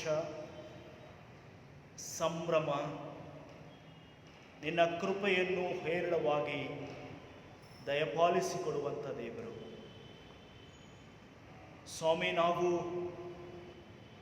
ನಿನ್ನ ಕೃಪೆಗೆ ಪಾತ್ರವಾಗಿ ನಿನ್ನ ನಡೆಸುವಿಕೆಯ ಮೂಲಕ ನಿನ್ನನ್ನು ಆರಾಧಿಸುವಂಥ ಅವಕಾಶ ಕೊಟ್ಟಿದ್ದೀವಿ. ಈ ವಾರದಲ್ಲಿ ತಮ್ಮ ಜನನ ದಿವಸವನ್ನು, ವಿವಾಹದ ವಾರ್ಷಿಕೋತ್ಸವವನ್ನು ಕಾಣುವಂತಹ ಎಲ್ಲ ನಮ್ಮ ಸಭೆಯ ಸದಸ್ಯರುಗಳನ್ನು ನಿನ್ನ ಹಸ್ತಗಳಿಗೆ ಒಪ್ಪಿಸಿಕೊಡ್ತೇವೆ. ಕರ್ತನೆ, ಅವರಿಗೆ ಕೊಟ್ಟಂತಹ ಈ ಸಂತೋಷಕ್ಕಾಗಿ, ನಿನ್ನ ಪ್ರೀತಿಗಾಗಿ, ನಿನ್ನ ನಡೆಸುವಿಕೆಗಾಗಿ ನಿನಗೆ ಸ್ತೋತ್ರ ಹೇಳ್ತೇವೆ. ಕರ್ತನೆ, ಅವರಿಗೆ ಮತ್ತೊಂದು ಹೊಸ ವರ್ಷವನ್ನು ಕೂಡಿಸಿಕೊಟ್ಟಿದೆ. ಕಳೆದ ಎಲ್ಲ ವರ್ಷದ ದಿವಸಗಳು ನೀನು ಅವರ ಸಂಗಡ ಇದ್ದು ಅವರ ನಡೆಸಿದ್ದಕ್ಕಾಗಿ ಸ್ತೋತ್ರ. ಕರ್ತನೆ, ನೀನು ನಂಬಿಗಸ್ತನಾದಂಥ ದೇವರು. ಅವರ ಜೀವನದಲ್ಲಿ ನಿನ್ನ ನಂಬಿಗಸ್ತಿಕೆಯನ್ನು ತೋರಿಸಿಕೊಂಡು ಬಂದಿದ್ದಕ್ಕಾಗಿ ಸ್ತೋತ್ರ. ಸ್ವಾಮಿ, ನಿನ್ನನ್ನು ಸ್ಮರಿಸುತ್ತಾರೆ, ನಿನಗೆ ಸ್ತೋತ್ರ ಹೇಳುತ್ತಾರೆ. ಬರುವಂಥ ಎಲ್ಲ ನೂತನ ದಿವಸಗಳು ಅವರ ಪಾಲಿಗೆ ಆಶೀರ್ವಾದವನ್ನು ತರಲಿ, ಅವರ ಜೀವಿತಗಳನ್ನು ರೂಪಾಂತರಿಸಲಿ, ಅವರ ಬದುಕುಗಳನ್ನು ಬದಲಾಯಿಸಲಿ ಎಂಬುದಾಗಿ ನಾವು ಪ್ರಾರ್ಥಿಸ್ತೇವೆ. ನಿನ್ನ ಹಸ್ತಗಳಿಗೆ ತಲೆಬಾಗಿರುವಂಥ ಈ ಸಂತೋಷದ ದಿವಸಗಳನ್ನು ಕಾಣುವಂಥ ಎಲ್ಲ ಪ್ರಿಯರನ್ನು ಒಪ್ಪಿಸಿಕೊಡ್ತೇವೆ. ನೀನೇ ಪರಿಪಾಲಿಸು, ಮುನ್ನಡೆಸುವುದಾಗಿ ನಮ್ಮ ಪ್ರಭು ರಕ್ಷಕನಾದಂಥ ಯೇಸು ಕ್ರಿಸ್ತನ ಮೂಲಕ ದೀನತೆಯಿಂದ ಪ್ರಾರ್ಥಿಸಿ ಬೇಡಿ ಹೊಂದಿದ್ದೇವೆ. ಆಮೆನ್. ನಾವು ಕೊನೆಯದಾಗಿ ಹಾಡುವ ಸಂಗೀತದಲ್ಲಿ 228ನೇ ಸಂಗೀತವನ್ನು ಹಾಡೋಣ. 228ನೇ ಸಂಗೀತ. ಕರ್ತ, ನಿನ್ನ ಸೇವೆಗೆ ನನ್ನ ಜೀವ ಕೊಟ್ಟೆನು, ನಿನ್ನ ಘನಕ್ಕಾಗಿಯೇ ಹೊತ್ತು ಕಳೆಯುವೆನು. 228ನೆಯ ಸಂಗೀತವನ್ನು ಹಾಡೋಣ. ಎಲ್ಲ ಚರಣಗಳನ್ನು ಹಾಡೋಣ.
ನಾವೆಲ್ಲರೂ ಏಕ ಮನಸ್ಸಿನಿಂದ ಪ್ರಭು ಕಲಿಸಿಕೊಟ್ಟಂತಹ ಕರ್ತನ ಪ್ರಾರ್ಥನೆಯನ್ನು ಒಟ್ಟಾಗಿ ಮಾಡೋಣ. ಪರಲೋಕದಲ್ಲಿರುವ ನಮ್ಮ ತಂದೆಯೇ, ನಾವು ಪರಿಶುದ್ಧಗೊಳಿಸಲ್ಪಡಬೇಕು, ನಿನ್ನ ರಾಜ್ಯವು ಬರಲಿ, ನಿನ್ನ ಚಿತ್ತವು ಪರಲೋಕದಲ್ಲಿ ನೆರವೇರುವ ಪ್ರಕಾರ ನೆರವೇರಲಿ. ನಮ್ಮ ಆರಾಧನೆಯ ಆಹಾರವನ್ನು ನಮಗೆ ತಪ್ಪು ಮಾಡಿದ ನಾವು ಕ್ಷಮಿಸಲು ಕ್ಷಮಿಸಿ, ನಮ್ಮ ಶೋಧನೆಗೆ ಸೇರಿಸಲಿಕ್ಕೆ ಯಾಕಂದರೆ ರಾಜ್ಯವು ಸ್ವಾಮಿ. ದೇವರ ಆಶೀರ್ವಾದವನ್ನು ಹೊಂದಿಕೊಳ್ಳೋಣ. ನಮಗೆ ಮನೆವಾರ್ತೆತನವನ್ನು ಕೊಟ್ಟು ನಿನ್ನ ವಿಶೇಷವಾದಂಥ ತಲಾಂತುಗಳಿಂದ ತುಂಬಿಸಿ ಅದನ್ನು ಯೋಗ್ಯ ರೀತಿಯಲ್ಲಿ ನಡೆಸುವುದಕ್ಕೂ ಆ ತಲಾಂತುಗಳ ಮೂಲಕ ಸಮುದಾಯವನ್ನು ಕಟ್ಟುವುದಕ್ಕೂ ನಮ್ಮನ್ನು ಪ್ರೇರೇಪಿಸಿದಂತಹ ತ್ರಯೇಕ ದೇವರನ್ನು ಆಶ್ರಯಿಸಿಕೊಂಡು ಲೋಕದ ಕಡೆಗೆ ಹೋಗೋಣ. ನಮ್ಮ ಕರ್ತನಾದ ಯೇಸು ಕ್ರಿಸ್ತನ ಕೃಪೆ, ತಂದೆಯಾದ ದೇವರ ಪ್ರೀತಿ, ಪವಿತ್ರಾತ್ಮನ ಅನ್ಯೋನ್ಯತೆ ನಿಮ್ಮ ಸಂಗಡ, ಸರ್ವ ಸಭೆಯ ಸಂಗಡ ಸದಾಕಾಲವೂ ನೆಲೆಗೊಂಡಿರಲಿ. ಆಮೆನ್.